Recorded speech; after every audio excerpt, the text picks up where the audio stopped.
फल चार, बुद्धिहीन तनु जानिके, सुमिरो पवन कुमार, बल बुद्धि विद्या देहु हरहु कलेश विकार, सियावर राम जय जय राम, मेरे प्रभु राम जय जय राम। जय हनुमान ज्ञान गुण सागर, जय कपी सतिहु लोक उजागर, राम दूत अतुलित बल धामा, अंजनी पुत्र पवन सुत नामा, महावीर विक्रम बजरंगी, कुमति निवार सुमति के संगी, कंचन वरन विराज सुबेसा, कानन कुंडल कुंचित केसा, हाथ ब्रज और ध्वजा विराज, कांधे मूज जनेऊ साजे, शंकर सुवन केसरी नंदन, तेज प्रताप महाजगबंदन, विद्यावान गुणी अति चातुर, राम काज करिबे को आतुर, प्रभु चरित्र सुनिबे को रसिया, राम लखन सीता मन बसिया, सूक्ष्म रूप धरि सिंहनि दिखावा, निकट रूप धरि लंक जरावा, भीम रूप धरि असुर संहारे, रामचंद्र जी के काज सवार, लाए सजीवन लखन जियाए, श्री रघुवीर हर्षि उर लाए, रघुपति कीन्ही बहुत बढ़ाई, तुम मम प्रिय भरतहि संभाई, सहस बदन तुम रोजस गावे, अस कहि श्रीपति कंठ लगावे, सनकादिक ब्रह्मांड मुनीसा, नारद सारद सहित अहिसा, यम कुबेर दिखपाल जहाते, कवि कोविद कह सके कहाते, तुम उपकार सुग्रीव कीना, राम मिलाय राजपद दीना, तुमरो मंत्र विभीषण माना, लंकेश्वर गए सब जग जाना, जुग सहस्त्र जो जन पर भानु, ले लो ताहि मधुर फल जानु, प्रभु मुद्रिका मेलि मुख माई, जय जलधि लांघि गए अचरज नाई, गुरु तम काज जगत के जेते, तुम अनुग्रह तुम रे तेते, राम दुलारे तुम रखवाले, होत न आज्ञा बिनु पैसारे, सब सुख लहे तुम्हारी सरना, तुम रक्षत काहू को डरना, आपन तेज समारो आप, तीनों लोक हाथ के कापे, भूत पिशाच निकट नहीं आवे, महावीर जब नाम सुनावे, नासे रोग हरे सब पीरा, जपत निरंतर हनुमत बीरा, संकट ते हनुमान छुड़ावे, मन क्रम बचन ध्यान जो लावे, सब पर राम तपस्वी राजा, तिनके काज सकल तुम साजा, और मनोरथ जो कोई लावे, सोई अमित जीवन पल पावे, चारों जुग परताप तुम्हारा, है प्रसिद्ध जगत उजियारा, साधु संत के तुम रखवाले, असुर निकंदन राम दुलारे, अष्ट सिद्ध नवनिधि के दाता, असवर दीन जानकी माता, राम रसायन तुमरे पासा, सदा रहो रघुपति के दासा, तुमरे भजन राम को भावे, जन्म जन्म के दुख विसावे, अंत काल रघुवर पुर जारी, जहाँ जन हरि भक्त कहाई, और देवता चेतन धरहि, हनुमत से सर्व सुख करहि, संकट कटे मिटे सब पीरा, जो सुमिरे हनुमत बलबीरा, जय जय जय हनुमान गोसाई, कृपा करो गुरुदेव की नाई, जो शत बार पाठ कर कोई, छूटे ही बंदी महासुख होई, जो या पढ़े हनुमान चालीसा, होय सिद्ध साखी गौरीसा, तुलसीदास सदा हरिचेरा, की जय नाथ हृदय महाडेरा। पवन तनय संकट हरन मंगल मूर्ति रूप। राम लखन सीता सहित हृदय बसहु सुरभूप। सियावर रामचंद्र की जय, पवन सुत हनुमान की जय, चारों भाइयों की जय। हर हर महादेव। बहुत ही सुंदर बिटिया, बहुत सुखी रहो, संपन्न रहो। बहुत अच्छा, बहुत सुंदर, बहुत सुंदर, बहुत बढ़िया बेटे, बहुत खुश रहो। तो ये थी स्वास्तिका अग्रवाल, 6 साल की उम्र है और हनुमान चालीसा पूरा कंठस्थ है। और बनारस में जितेंद्र और श्वेता की बेटी है, तो जितेंद्र यहाँ रेगुलर आते हैं, आप से मिले हुए हैं। तो इट्स सो ब्यूटीफुल कि हम बच्चों में संस्कार, बच्चे को तो खैर आशीर्वाद है ही, पर उससे ज़्यादा आशीर्वाद उनके माँ बाप को है, जैसे संस्कार देते तो है कि नहीं। यही हमारी जिम्मेदारी है कि हम अपने बच्चों को, और हम में से तो क्या हमारे ग्रैंड चिल्ड्रन, उनको हम इस तरह के संस्कार देंगे। ताऊजी दादी ने, ताऊजी और दादी ने हमको मिल के सिखाया है। हाँ, बहुत सुंदर बेटा, बहुत बढ़िया। तो ये इस तरह के संस्कार परिवार में मिल रहे हैं। जॉइंट फैमिली में रहते हैं सब भाई लोग, तो घर में दादी हैं, ताऊजी हैं। सो इस तरह के संस्कार हम सब परिवार में मिलते रहे बच्चों को, तो फिर बात ही क्या है। फिर हमें अपने आप हमारा जो धर्म है, हमारी संस्कृति है, अपना फैल जाएगा, हमें कोई प्रयास करने की जरूरत नहीं है। तो so beautiful, God bless you बेटे। दूसरी क्लास में पढ़ती हैं, बड़े जरा छोटी सी बच्ची है, आप जिस सोच। चलिए, थैंक यू वेरी मच। अब आगे बढ़ते हैं। जैसा आप सबको ज्ञात है, ये हम प्रयास करते हैं कि हर महीने के पहले Saturday we have invited speaker, जो किसी विषय पर हमें बड़े डिटेल में उसके बारे में बताएं। So we all learn something special. So आज के हमारे आदरणीय गेस्ट कहूँ, अतिथि कहूँ, मित्र कहूँ, है श्री नीलेश ओक जी, जो यहाँ अटलांटा यूएस में रहते हैं। तो 5 साल पहले जबलपुर में रामायण कॉन्फ्रेंस हुई थी, उसमें मुझे जाने का सौभाग्य मिला था और इनको मिलने का, उनको सुनने का मौका मिला था। तो इन्होंने जो कितनी सारी जो मिथ हैं, लोग कहते हैं अच्छा राम राम हुए भी थे कि नहीं, आपके पास क्या प्रूफ है। मैं और धर्म के लोगों की बात नहीं कर रहा, हमारे सनातन धर्म में ऐसे लोग हैं, वो इस तरह की बातें करते हैं। प्रश्न हुए थे कि नहीं, अरे ये सब तो ये कपोल कल्पना है, और कब हुए थे।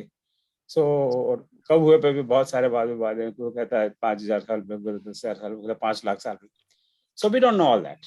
सो नीलेश जी ने बहुत परिश्रम से बड़े सब ग्रंथों का अध्ययन किया है, और बड़ी साइंटिफिकली उन्होंने ग्रहों की दशा और तारों की दशा या दिशा क्या कहना चाहिए मुझे, उनको उनका अध्ययन करने के बाद में बड़े रिसर्च किए, and he has drawn his own conclusions.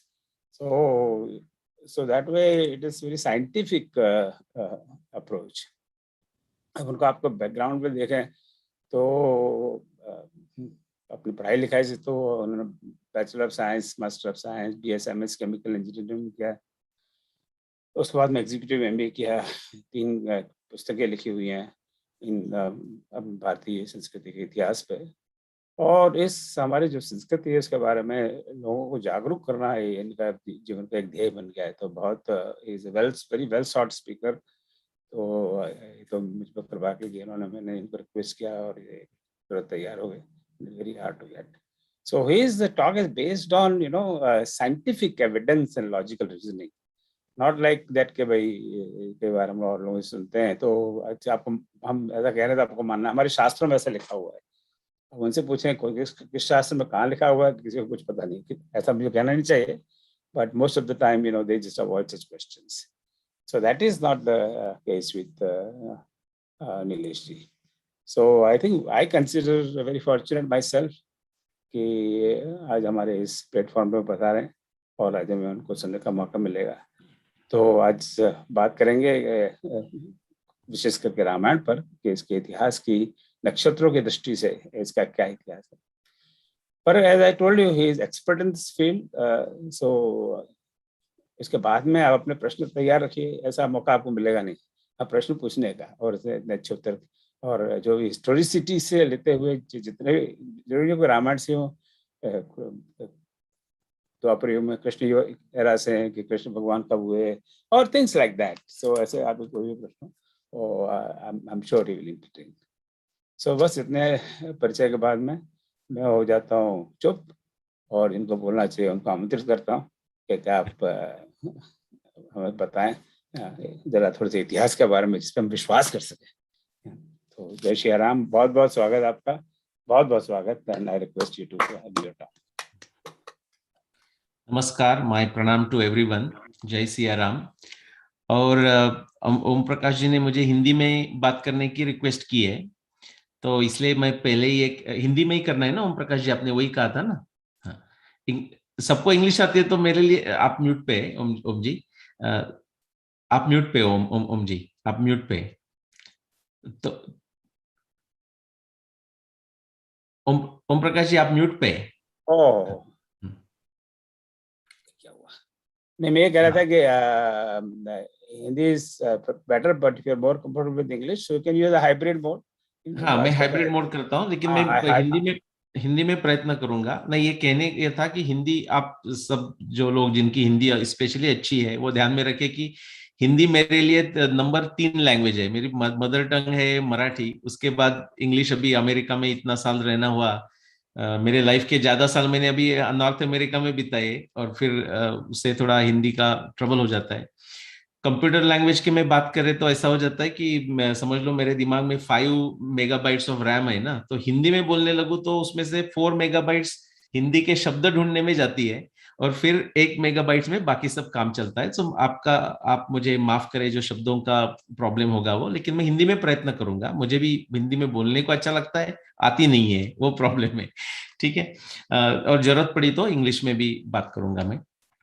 तो आपको एक मुझे ये मेरा उद्देश्य ये है कि एक थोड़ा सा मेरे काम का रामायण का जो काल निर्णय मैंने किया है उसका आपको परिचय हो ना। हम जो सब अभी यहाँ आज कॉल पे आए हैं वो तो सब राम भक्त है, अलग अलग स्टेज में होंगे लेकिन राम भक्त है। तो राम भक्त के लिए ये प्रश्न है नहीं मन में कि राम भगवान हुए कि नहीं, वो तो प्रश्न ही नहीं है। और दूसरे भी एक्सट्रीम लोग हो सकते हैं कि जिनको कुछ भी कितना भी बताओ उनको कुछ फर्क पड़ने वाला नहीं है, उनके लिए वो राम सिर्फ एक वो स्टोरी है, कोई इतिहास कुछ है नहीं। Okay, these are the extremes. तो एक्चुअली ये दोनों एक्सट्रीम के लिए ये जो मैं बोल रहा हूँ वो है नहीं इन अ वे, लेकिन जो राम भक्त है उनके लिए ये जरूर है, जो आप सब हैं। जैसे कि हम भक्ति में भी ये कहते हैं, मैं थोड़ा भागवत पुराण पे जाना चाहता हूँ, मैं स्लाइड भी शेयर करने वाला हूँ आपके साथ।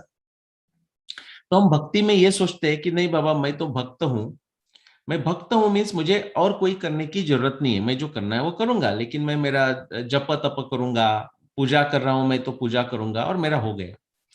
लेकिन अभी आप भगवत गीता में भी ऐसे कृष्ण भगवान कहते नहीं कि आप भक्त है तो और कुछ करना नहीं है। और भागवत पुराण तो हम सोचेंगे जिनको सब पता है और जिन्होंने भागवत पुराण का अध्ययन किया है कि भागवत पुराण मीन्स तो पूरा भक्ति की भक्ति रसामृत के लिए है।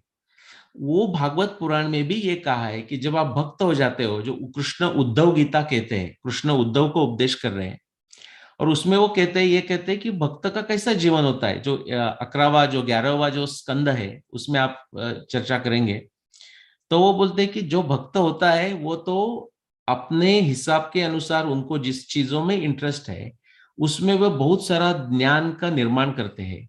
लाइक उन्होंने कहा है ज्ञानम विशुद्धम विपुलम यथेतद वैराग्य विज्ञान युतम पुराणम आख्या ही विश्वेश्वर विश्वमूर्ते, और वो दोनों को एक जगह लाते तद भक्ति योगम च महद विमृग्यम। वो ऐसी ऐसी चीजें कि जिसके बारे में पता करना चाहिए, महद विमृग्यम वर्दी ऑफ नोइंग, ऐसी चीजें ढूंढ के उसके बारे में ज्ञान संपादन करते हैं, फिर लोगों के साथ शेयर करते हैं। मैं इसलिए कहा, आपको उपदेश करके या आपको सजेशन करके नहीं कहा, लेकिन हमारे देश में भी अभी कब से शुरू हुआ पता नहीं, लेकिन एक भक्ति के नाम पे ऐसा भी एक थोड़ा दृष्टिकोण होकर बैठा है। इसलिए भी शायद कभी हमें एक बुरा नाम मिल जाता है कि ये भक्ति में सिर्फ वो जप करते बैठेंगे। वो जप और तप का भी कभी कभी हमारे यहाँ कंफ्यूजन रहता है। एक्चुअली जब हम नाम ले रहे हाथ में माला लेके, हम उसको जप कहते हैं, वो सही है, बट इन रियलिटी आप ग्रंथ पढ़ोगे तो उसको तप कहा गया है, बिकॉज हम काउंट कर रहे हैं तो आप फोकस उसमें हो, लेकिन उद्देश्य ये है कि आप जब करते करते वो इतना आंतरिक बन जाए कि आप कुछ भी काम कर रहे होगे तो भी तो जब तो चलता ही रहेगा। ओके, ये एक भक्ति की व्याख्या की गई है कि वो ज्ञान संपादन करते हैं।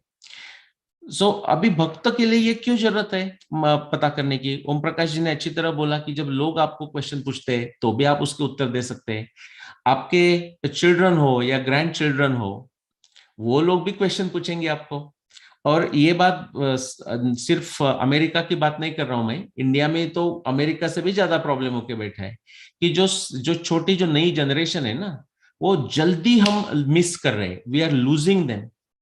वो एक हाथ में उनके स्मार्टफोन आ गया, हमारे सबके हाथ में ही स्मार्टफोन है, एक स्मार्टफोन आ गया तो वो एक अलग विश्व में चले जाते हैं जो डिसाइड करते हैं, और हम क्विकली लूज कर रहे हैं। जो डिफ्यूजन के कारण भी हम समझते थे, जैसे कि बहुत सारे लोग, हम बड़े होते हुए तो हमें चाहिए नहीं चाहिए तो सब जगह मंदिर चल ही रहा है, कुछ पूजा चल ही रही है, तो थोड़ा डिफ्यूजन से भी लोगों को जो पता चल जाता है, वो अमेरिका में तो बिल्कुल ही नहीं होता, अमेरिका में बिल्कुल ही नहीं होता। सो इसलिए भी ये पता करना जरूरी है। फिर ऐसा भी हो जाता है कि जब हम कोई एक संप्रदाय में जाते हैं, कोई हम एक गुरु को लेके जाते हैं, तो आपको सबको शिवाजी महाराज का तो नाम पता होगा, और शिवाजी महाराज के जो गुरु थे वो भी एकदम सॉलिड राम भक्त थे, समर्थ रामदास स्वामी करके।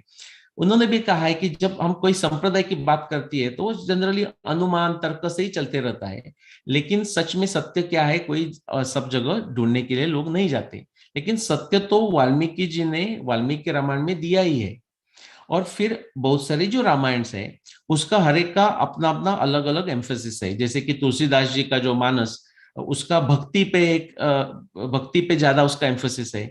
तो आज जो मैं बात करने वाला हूँ थोड़ा इतिहास की दृष्टि से बात करने वाला हूँ, और इसलिए वाल्मीकि रामायण ये मेरा मुख्य स्रोत उसके लिए रहने वाला है। तो उसके साथ मैं आपके साथ प्रेजेंटेशन शेयर करता हूं मैं।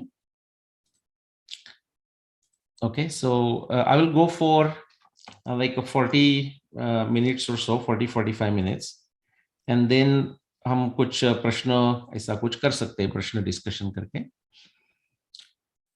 So let me do this. Okay. All right. So ये ओम प्रकाश जी ने अच्छी तरह बनाया था, तो उधर से ही मैं शुरुआत करता हूँ।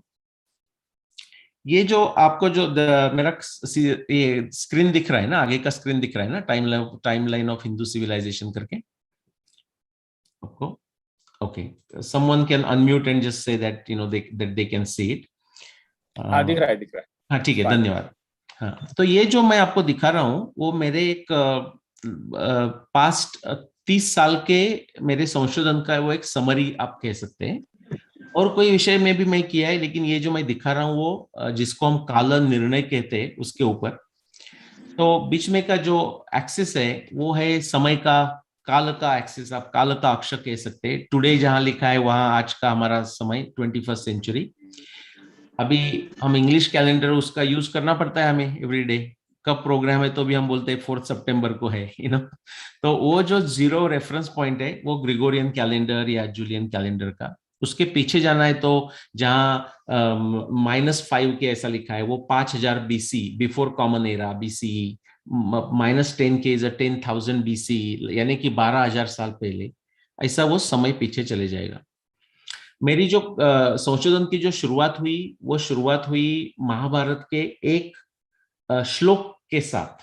वो आज का विषय ही नहीं है, वो एक सिर्फ 2 लाइन, श्लोक मीन्स 2 लाइन रहते हैं। या चैषा विसुता राजस त्रैलोक्य साधु सम्मता अरुंधति तया पेश वशिष्ठ पृष्ठतः कृत। और मैं तब कनाडा में मास्टर्स कर रहा था, और मुझे लगा मैं इंजीनियर हूं ना, तो मुझे लगा चलो अभी इंजीनियरिंग के लिए कितना समय लगता है सॉल्व करने के लिए। ऐसे एक खगोल शास्त्र का वो संदर्भ है कि जो संदर्भ आज वैसा नहीं है। और व्यासदेव जी ने महाभारत में लिखा है कि उस समय, महाभारत के समय उसका ऐसा ऐसा सिचुएशन था। वो क्या है मैं आज बताता नहीं, क्योंकि आज का वो विषय नहीं है। तो मुझे लगा एक वीकेंड पे या 2-3 वीकेंड में मैं वो प्रॉब्लम सॉल्व कर दूंगा।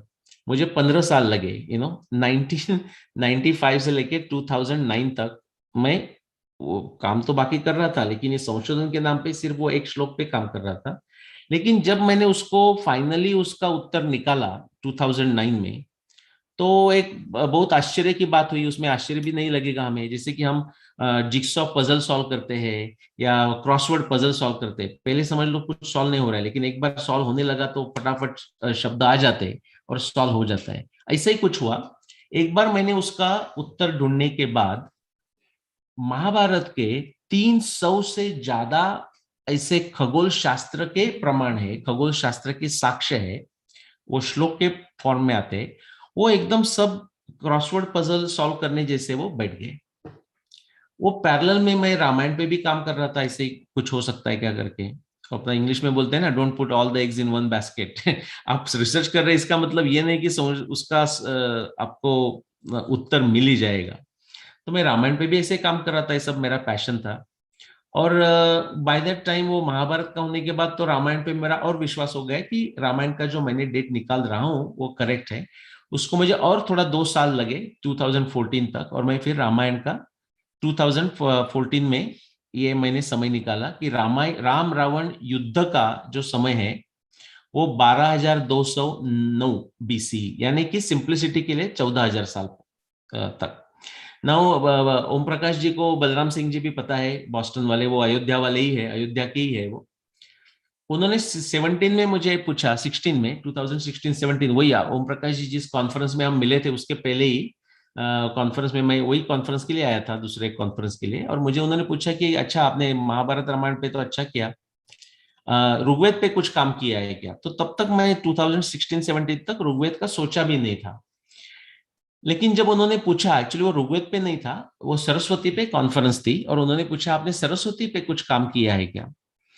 तो मैंने सरस्वती पे डायरेक्ट सरस्वती करके काम नहीं किया था, लेकिन जब आप महाभारत पढ़ोगे तो महाभारत में 200 से ज्यादा 200 से ज्यादा सरस्वती के बारे में डिस्क्रिप्शंस आती है, साक्ष्य आती है, और रामायण में भी आती है, ज्यादा नहीं है, रामायण में 4-5 रेफरेंसेस होंगे। तो उसके कारण मेरा अभ्यास तो हुआ था, तो मैंने वो 2017 कॉन्फ्रेंस में जो प्रेजेंट किया, वो ऊपर का जो ऋग्वेद का जो समय है, वो समय ऐसा आता है कि ऋग्वेद का जो सब जो 10 मंडल है वो एक समय में किए नहीं हुए, बट उसका जो समय अप्रोक्सीमेट समय बोल सकते हैं हम, वो ऐसा है कि 6th मिलेनियम, यानी कि जब व्यासदेव जी ने उनकी पुनर्रचना कर दी ऋग्वेद की, इसलिए वो महाभारत का ही समय आता है। लेकिन ऋग्वेद में कोई ऐसी ऋचा, कोई ऐसे सूक्त है कि उनमें जो साक्ष्य है नदी के बारे में, नदी विज्ञान के बारे में, और वो साक्ष्य लेके आज हम उनका कंपैरिजन आजकल का जो मॉडर्न रिसर्च हुआ है नदी विज्ञान के बारे में उसके साथ करें, तो हमें ये पता चलता है कि जो ऋग्वेद के कोई मंडल के तो कम से कम जो सूत्र है, बाकी भी पुराने हो सकते हैं, लेकिन कोई मंडल के सूत्र तो डेफिनेटली 24,000 साल से पहले, 24,000 ईयर्स से भी पहले वो डेफिनेटली है। तो आज से आपको एक चीज भी बाहर लेके जाना है कल से, और आपने पहले मेरा काम पढ़ा नहीं है, तो आप ये कह सकते हैं कॉन्फिडेंस के साथ कि हमारी जो संस्कृति है उसको आजकल के आधुनिक विज्ञान के साक्ष्य के द्वारा भी हम ये कह सकते हैं कि कम से कम 24,000 ईयर्स से ज्यादा हमारी सिविलाइजेशन है, हमारी संस्कृति है। ओके, तो ये वो समरी हो गई। नाउ हम रामायण पे बात करेंगे। नाउ हम जो विज्ञान का जो फ्रेमवर्क कहते हैं ना, साइंस का framework, like logic of scientific method, वो एक्चुअली बड़ा सा सिंपल है वो, लेकिन वो सिंपल है, कभी कभी डिसीविंग हो जाता है लोगों को, कभी सिंपल होके वो भी नहीं फॉलो कर सकते। उसमें 5 बातें हैं। अभी सर कार्ल पॉपर करके आपने नाम सुना होगा, बड़े वेस्टर्न वर्ल्ड में ग्रेटेस्ट फिलोसोफर ऑफ साइंस समझे जाते हैं। वो 1994 में वो चले गए होंगे। he was like almost that much old, 90+ year old at that time। तो उन्होंने कैसा डिस्क्रिप्शन किया है, वो इंग्लिश में मैं कहता हूं कि बोलते हैं कि दिस इज अ साइंस, क्या चीज है, it is a triangulation of explanation prediction testing. जो बीच में का जो त्रिकोण है उसको ट्रायंगुलेट करना है in the context of a theory, जो सिद्धांत हम कहेंगे या प्रमेय कहेंगे टॉप में, and in the context of a background knowledge, जिसको हम आगम कहते हैं, शब्द कहते हैं, और बैकग्राउंड नॉलेज। नाउ ये मॉडर्न साइंस की भाषा हो गई, लेकिन आपको ये भी बहुत सारे लोगों को पता होगा, लेकिन पता नहीं है, तो यही हमारे जो हमें दर्शन शास्त्र जिसको हम कहते हैं, जैसे कि 6 दर्शन शास्त्र फेमस समझे गए, उससे भी ज्यादा है, लाइक जैसे बुद्धिस्ट, जैनिज्म ऐसे और एडिशनल आ जाते हैं, चारवाक भी आ जाते हैं। हमें चारवाक को भी हमारे टेबल पे सीट है, चारवाक के लिए भी, जिनका अलग टाइप का डिस्कशन वाल्मीकि रामायण में भी आपको सुनने को मिलता है चारवाक के बारे में। लेकिन जो षड शास्त्र समझे जाते हैं उसमें यही डेफिनेशन, यही व्याख्या आपको मिलेगी विज्ञान की। ये हमें हमारे सब लोगों को समझना भी जरूरी है, और जो नई जनरेशन है उनको तो जरूर सिखाना जरूरी है, बिकॉज वो साइंस साइंस कहते रहते हैं। फॉर एग्जाम्पल, मैंने जो शब्द इधर यहाँ यूज किए हैं ना, मैं आपको 2 उदाहरण करके बताता हूँ कि आप पतंजलि योग सूत्र में चले जाइए, तो जो पहला ही जो समाधिपाद शुरू हो जाता है, उसमें नंबर 7, 8 और 9 ऐसे जो सूत्र है पतंजलि योग सूत्र के, वो उससे तो विज्ञान की और उत्तम व्याख्या हो ही नहीं सकती। और ये सिर्फ हमारे संस्कृति के लिए प्राइड, अभिमान, इसलिए मैं कह नहीं रहा हूं। जो पहला जो नंबर 7 का जो सूत्र आता है, वो आता है इधर, इधर आप वो शब्द देखिए, वो लास्ट नीचे के 3 शब्द आते हैं उसमें आता है कि पतंजलि कहते हैं प्रत्यक्षा अनुमान आगम प्रमाणानि, बिकॉज वो योग की बात कर रहे हैं, ओके, इसलिए कोई चीजों की जरूरत नहीं है। प्रत्यक्षा अनुमान आगम प्रमाणानि। आप न्याय दर्शन पे चले जाइए, तो सेज जो गौतम है, गौतम ऋषि, वो कहते हैं प्रत्यक्षा अनुमान उपमान शब्द प्रमाणानि।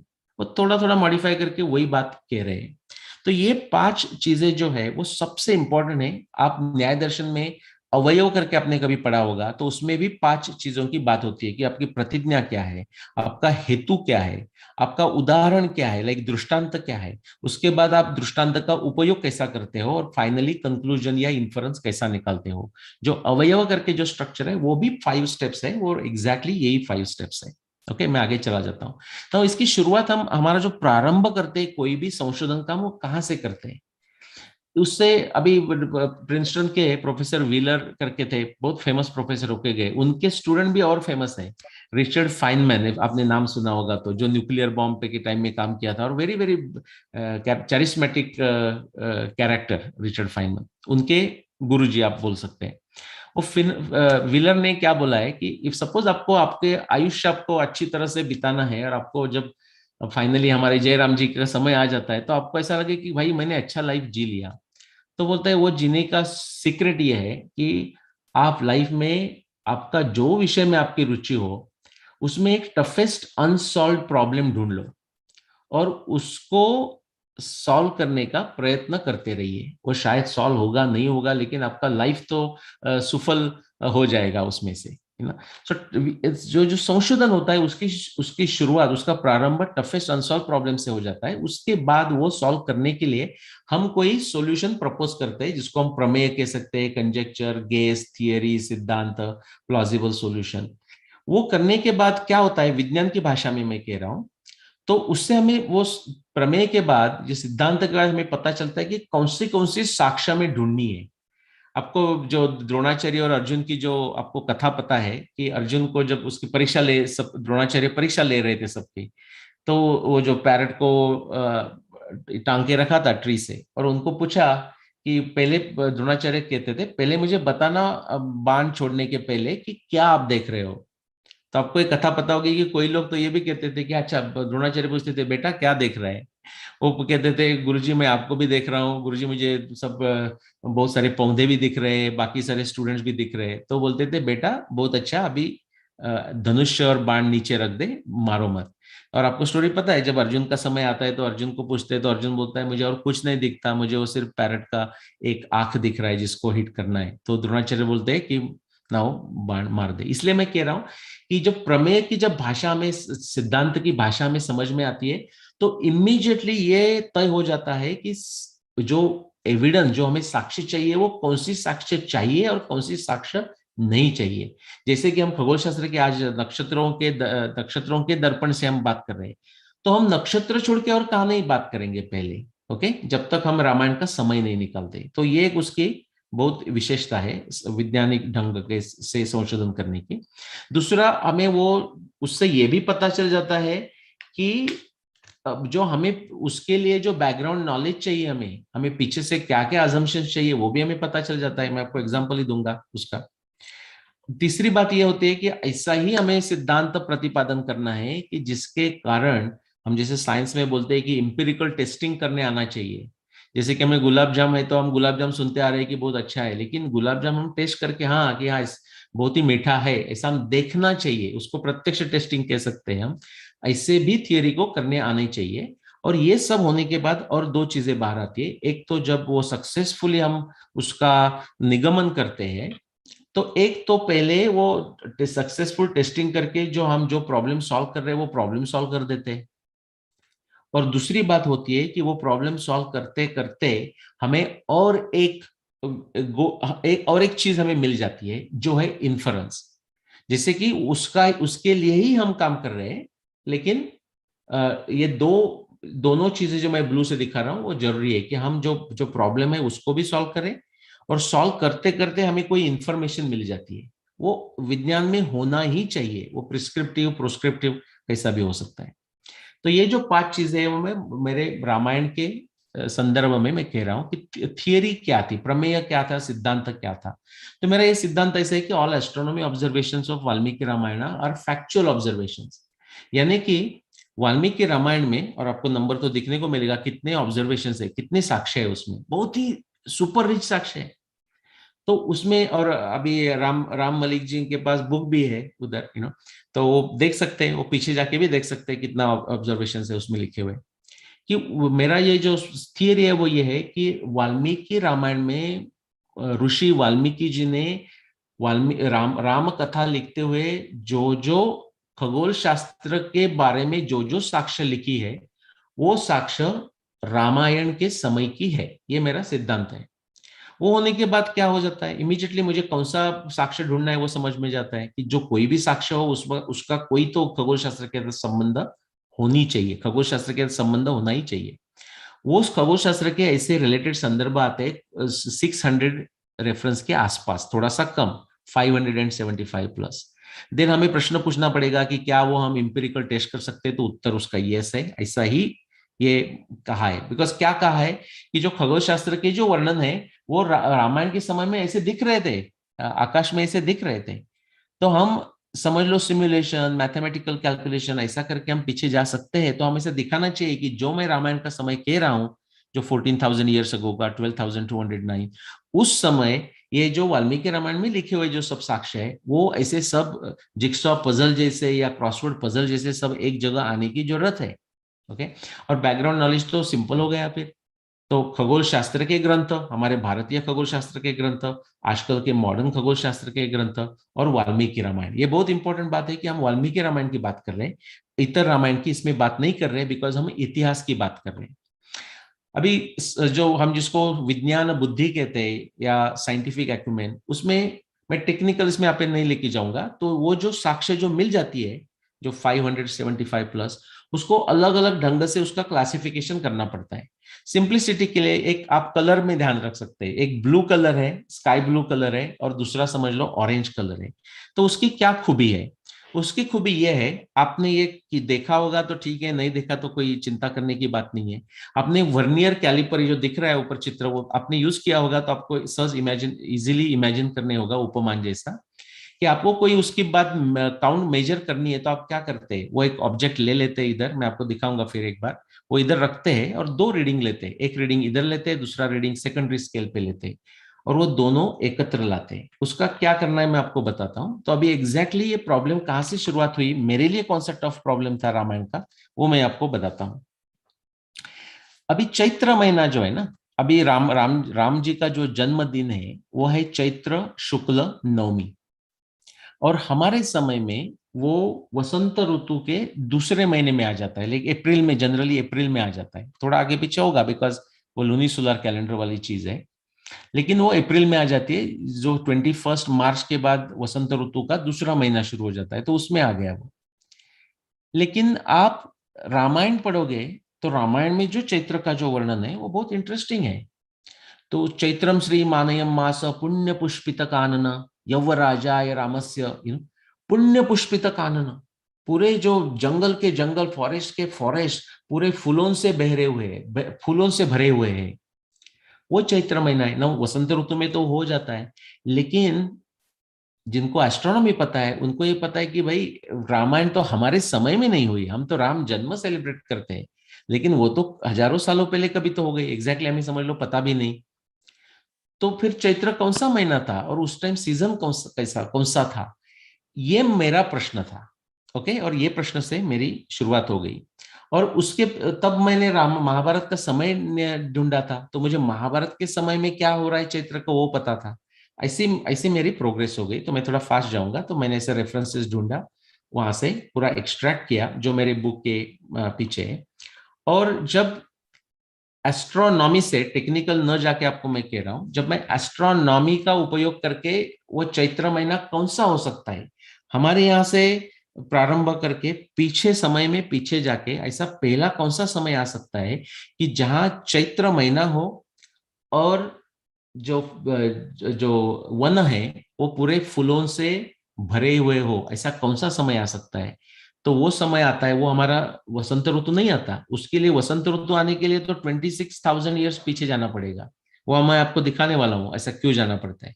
लेकिन उससे शॉर्टेस्ट टाइम हमें है, तो वो समय आता है 10,500 बीसी से लेके 15,500 बीसी। और उस समय चैत्र ये शरद ऋतु में आ जाएगा। अभी शरद ऋतु में क्यों आता है मैं आपको दिखाने वाला हूँ। नाउ ये जो थोड़ा हम अभी नक्षत्रों में जा रहे हैं, नक्षत्रों के दर्पण से, तो मैं सिंप्लीफाई करने के लिए आपको ये दिखाने वाला हूं मेटाफोर जैसा या उपमान जैसा, कि इमेजिन करो ये जो नक्षत्रों का जो कुछ माहौल है वो ऐसा है। थोड़ा सा समझ लो एक ट्रेजरी, आपके पास ट्रेजरी बॉक्स है, अंदर सब गोल्ड से भरा हुआ है। जो राम कथा गोल्ड से ही भरी हुई है, राम कथा राम इतिहास भी गोल्ड से भरा हुआ है। और समझ लो हमें पता नहीं एग्जैक्टली कब हुआ, और उसके अंदर तो सीक्रेट रखा हुआ है, लेकिन बाहर दो लॉक्स, ये जो हम क्या बोलते हैं कॉम्बिनेशन लॉक्स जैसे दो लॉक रखे हुए हैं, और वो दोनों लॉक को हमें ओपन करना है अंदर का सीक्रेट फाइंड आउट करने के लिए। वो जो पहला लॉक है वो थोड़ा लॉन्ग टर्म फिनोमिनन से बनता है नक्षत्रों के आधार पे, और जो दूसरा जो लॉक है वो अलग स्टाइल का है। उसमें पहले में क्या है, precision of the earth axis. मैं दिखाऊंगा आपको क्या चीज है वो, जिसको हम परांचन गति या संपात चलन ऐसा इंडियन खगोल शास्त्र में कहते हैं, एस्ट्रोनॉमी, सूर्य सिद्धांत, आर्यभट्टिया और वेदांग ज्योतिष में। और जो दूसरी जो बात है वो तो हमें पता है, वो है चंद्र की, रोज हम जो नक्षत्र की बात करते हैं, तिथि की बात करते हैं, जो हम एस्ट्रोलॉजी में फल ज्योतिष में करते हैं कि भाई मेरी शनि की 7.5 चल रही है, राहु केतु, अभी ओम प्रकाश जी ने बात की थी राहु की केतु की। वो जो बात है वो सेकेंडरी लॉक आप समझ लीजिए, वो शॉर्ट टर्म का लॉक है। क्यों शॉर्ट टर्म का लॉक है वो भी मैं आपको बताता हूँ। ये लॉन्ग टर्म का लॉक में 4 बातें होती है ना। आपने कभी सुना होगा ध्रुव ध्रुव महाराज की कहानी सुनते हुए कि ध्रुव ऐसी जगह जाके बैठे कि वहां से उनको मूव ही होना नहीं पड़ा। वो मूव इसलिए नहीं होना पड़ा कि वो टेम्पररी टाइम के लिए मूव होना नहीं पड़ा। टेम्पररी मीन्स वो 2000-4000 साल भी उधर रह सकते हैं, जो ये मेटाफोर है। इनफैक्ट ये जो ध्रुव की जो कहानी है वो भी हमारा खगोल शास्त्र का उपमान है। लेकिन कभी कभी हम वो जैसा कि वैसा स्टोरी लिटरल लेके बैठते हैं, ऐसी बात नहीं है। वो हमारे जो हमारा जो शास्त्र है, हमारे जो इतिहास है, सभी ऋग्वेद से लेके उनकी ये परंपरा ही है कि हमें उपमान के दृष्टि से अलग अलग चीजें बताते हैं। तो इसलिए कभी कभी हमें प्रॉब्लम हो जाता है कि भाई इसमें से फैक्चुअल चीज कौन सी और उपमान चीज कैसी। बिकॉज इतिहास की भी व्याख्या ऐसी की है, धर्मार्थ काम मोक्षाणाम उपदेशम समन्वितम। हमें उसका गाइडेंस सेल्फ हेल्प बुक जैसा उपयोग हो, इसलिए वो इतिहास लिखा गया। किस लिए? 4 पुरुषार्थ के लिए, धर्मार्थ काम मोक्षाणाम उपदेशम समन्वित, उसके लिए, उपदेश के लिए। पूर्व वृत्तम कथा युक्तम, पुराना उन्होंने एक वृत्त ले लिया इतिहास का, लाइक रामायण का हो, महाभारत का हो और किसी की कथा हो। पूर्व वृत्तम कथा युक्तम, वो हमें कथा के फॉर्म में बताया गया है, और उसका डेफिनेशन है इतिहासम प्रचक्षते। तो कभी कभी हमें कंफ्यूजन हो सकता है कि ये मेटाफोर है या ये रियल स्टोरी है। तो ये पोल का जो है वो ध्रुव का है, वो मेटाफोर है। उसमें 4 जो लॉन्ग टर्म का जो पहला लॉक हमें जो सॉल्व करना है, उसमें 4 बातें आती है। वो सिंपल बात ये है कि जो ध्रुव का जो पोजीशन है और ध्रुव जो तारा रहता है वो बदलता है। क्यों बदलता है मैं आपको दिखाने वाला हूं। फिर नक्षत्र जो होता है, जैसे कि हमारे समझ लो 21 दिसंबर, 21 जून, 21 मार्च और 21 सितंबर। अभी 21 सितंबर आ जाएगा, राइट। उसको हम शरद संपात कहते हैं, इंडियन एस्ट्रोनॉमी में। और वसंत संपात और उत्तरायण बिंदु और दक्षिणायन बिंदु, उत्तरायण जो हम सेलिब्रेट करते हैं, हम 14 जनवरी को करते हैं, वो रियली हम 21 दिसंबर को करना चाहिए। इसलिए मैं बोला 21 दिसंबर, 21 दिसंबर, 21 जून। वो जो उस दिन सूर्य जब उगता है तो वो कौन सा नक्षत्र में उगता है, वो नक्षत्र भी चेंज हो जाता है। वो एक 2-4 साल में चेंज नहीं होता, वो 100 ईयर्स में भी चेंज नहीं होता। एक नक्षत्र बदलने के लिए 1000 साल लगते हैं, बट 1000 साल के बाद वो जरूर चेंज हो जाता है। ये सेकंड बात हुई। थर्ड बात ये हुई कि मैंने अभी जो आपको बताया कि चैत्र का महीना हमारे यहाँ तो वसंत ऋतु में आ रहा है, लेकिन आपको वाल्मीकि रामायण के वर्णन पढ़ के भी पता चलेगा कि वाल्मीकि रामायण के समय में चैत्र महीना ये वसंत ऋतु में आ ही नहीं रहा था।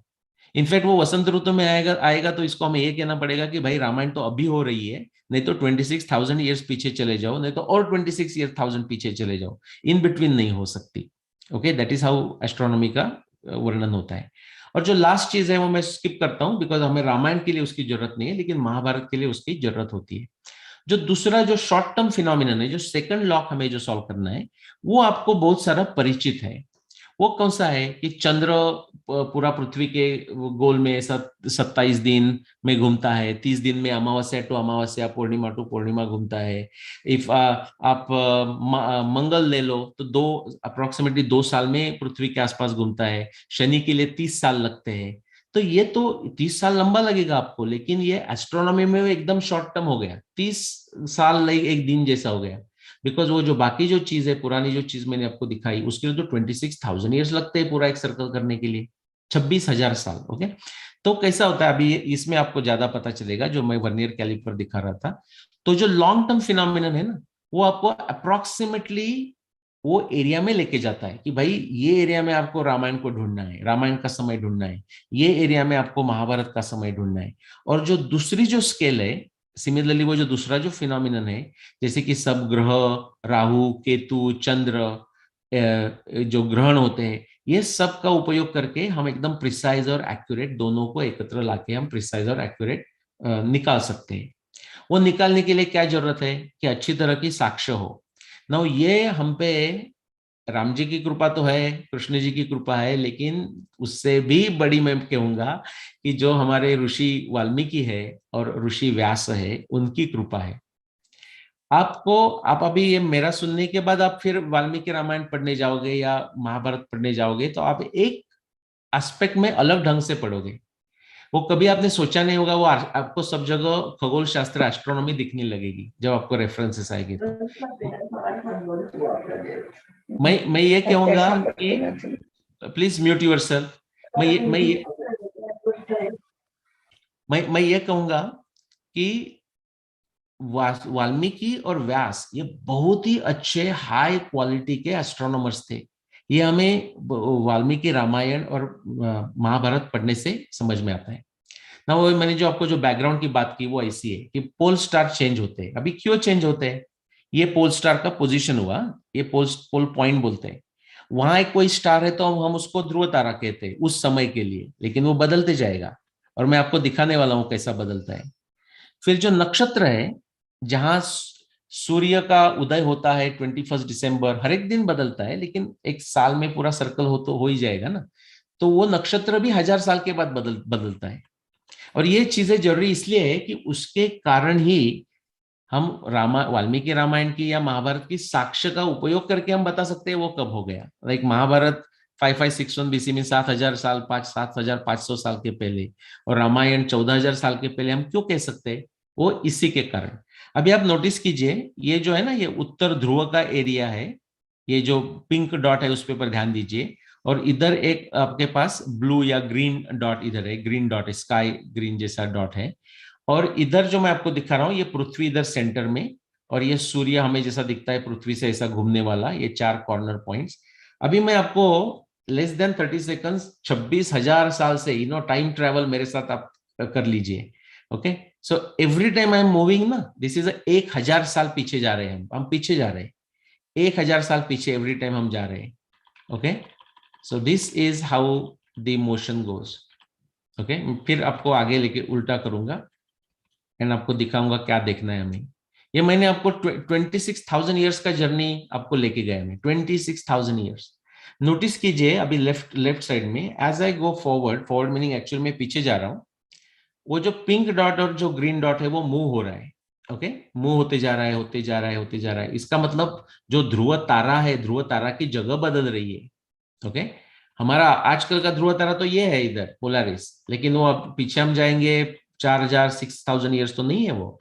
मैं आपको रामायण के समय लेके जाता हूं, जिसका समय है 12000 बीसी, 14000 साल पहले। तो आपको क्या मिलेगा, देखो ये 14000 साल पहले उत्तर आकाश का जो सबसे ब्राइटेस्ट जो तारा हम कह सकते हैं, जिसका नाम है अभिजीत और ब्रह्म राशि और इंग्लिश में वेगा, वो रामायण के समय वो ध्रुव तारा था। और दक्षिण में जो अगस्त्य तारा हम जिसको कहते हैं कैनोपस, वो ध्रुव तारा था। देखो ये जो स्पॉट है उसके नजदीक होने वाला तारा वो रहता है। और ये ऐसे तारों की स्थिति थी, ये हमें वाल्मीकि रामायण में पढ़ने को मिलता है। जो मैं आपको जो अभी श्लोक दिखा रहा हूँ वो वाल्मीकि रामायण से है। ऊपर का जो श्लोक है उसमें लिखा है ब्रह्म राशिर विशुद्धश्च शुद्धाश्च परमर्शया अर्चिष्मन्तः प्रकाशन्ते ध्रुवम सर्वे प्रदक्षिणम। कि उस समय ये लक्ष्मण जी कह रहे हैं जब वो किष्किंधा से निकल रहे हैं कि ब्रह्म राशि और परम ऋषि मीन सप्तर्षि, ये जो ध्रुव का जो पॉइंट है, जो पिंक पॉइंट है, उसके आसपास ऐसे गोल नजदीक घूम रहे हैं। तो सप्तर्षि तो घूमते ही है, लेकिन ब्रह्म राशि का वर्णन है। और दक्षिण में आप चले जाइए तो बिकॉज वो जो अगस्त्य है वो इतना दक्षिण में चला गया है, बिकॉज हम उत्तर गोलार्ध में, तो इतना दक्षिण में वो चला गया है बिकॉज वो पोल स्टार बन चुका है। इधर पोल स्टार के नजदीक है ना पोल पॉइंट के। तो सुग्रीव वानरों को बोलता है साउथ साइड जाने वाले लोगों को कि आपको पूरा इंडिया के एंड पॉइंट तक जाना पड़ेगा, वहां से ही आपको अगस्त्य दिखेगा। तब तक उसके पहले अगस्त्य नहीं दिखेगा। वो उनको ताम्रपर्णी केरला के कॉर्नर पे जाने को कह रहा है, ऑल द वे एंड। आज आप दिल्ली से भी अगस्त्य देख सकते हैं, लेकिन रामायण के समय आपको अगस्त्य देखना है तो हमारा जो कन्याकुमारी जैसी जगह है उधर ही आपको जाना पड़ा होगा। और वही सुग्रीव कह रहे हैं। इससे हमें साक्ष्य मिलती है कि हमारा समय करेक्ट हो रहा है। ओके, तो मैं आगे आपको फास्ट लेके जाता हूं इसके ऊपर। ना जो दूसरी मैंने बात कही कि चैत्र महीने की बात की और उसका सीजन कौन सा है। अभी हमें सीजन ढूंढना है तो क्या करना है हमें, देखो हमारा ये पूरा सर्कल है, एक साल का कैलेंडर है और उसमें इंडियन इसमें 6 सीजन कहे जाते हैं। सो हमने वसंत ऋतु से समझ लो शुरुआत की, तो वसंत ऋतु, देन ग्रीष्म ऋतु, देन वर्षा ऋतु, देन शरद ऋतु, हेमंत ऋतु और फिर शिशिर ऋतु। और 6 ऋतु और 12 महीने, तो 2-2 महीने के एक ऋतु हो गए। हमारे समय में आपको ये महसूस होगा, जो अप्रैल का महीना हम कहते हैं, मैंने कहा कि सूर्य की ऋतु ढूंढना है तो सूर्य की पोजीशन फाइंड आउट करो। तो सूर्य की पोजीशन वसंत ऋतु के एरिया में है तो वसंत ऋतु है।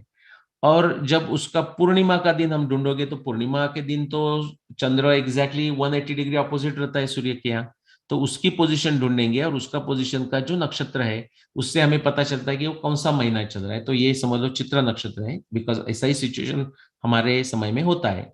तो ये चैत्र महीना वसंत ऋतु के सेकंड हाफ में आ जाता है। That is the point in हमारे समय में।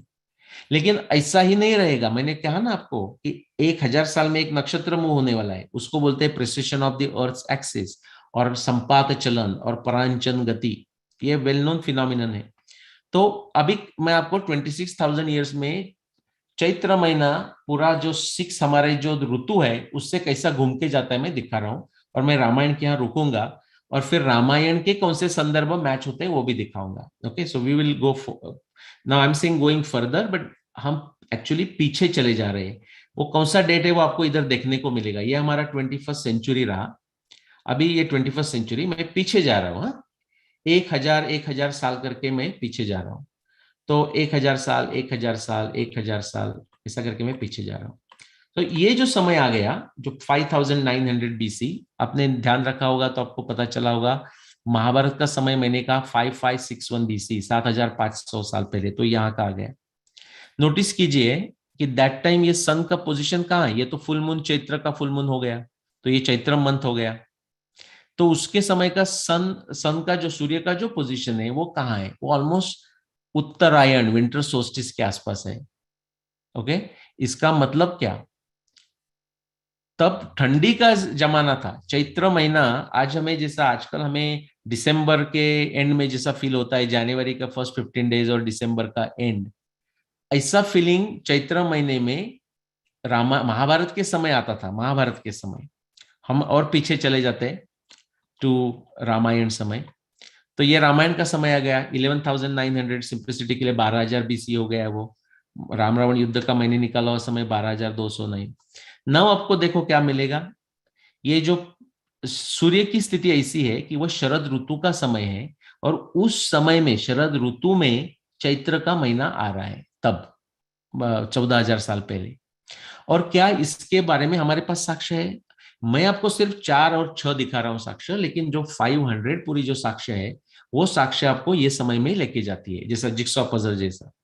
तो ये कौन सी साक्ष्य देखो, मैंने तो आपको एक दूसरी बात कही, चैत्रम श्री मानयम मास पुण्य पुष्पित कानना, पूरे सब जो वन है वो पूरे फूलों से भरे हुए हैं ना। दूसरी जो एक बात मैं अभी इधर दिखा रहा हूं आपको एक वर्ष, ये अयोध्या कांड से आती है वाल्मीकि रामायण के। इति ब्रुवंत मुदिता प्रत्यनंदन नृपानुपम वृष्टिमंतम महामेघम नर्दंत इव बर्हिण।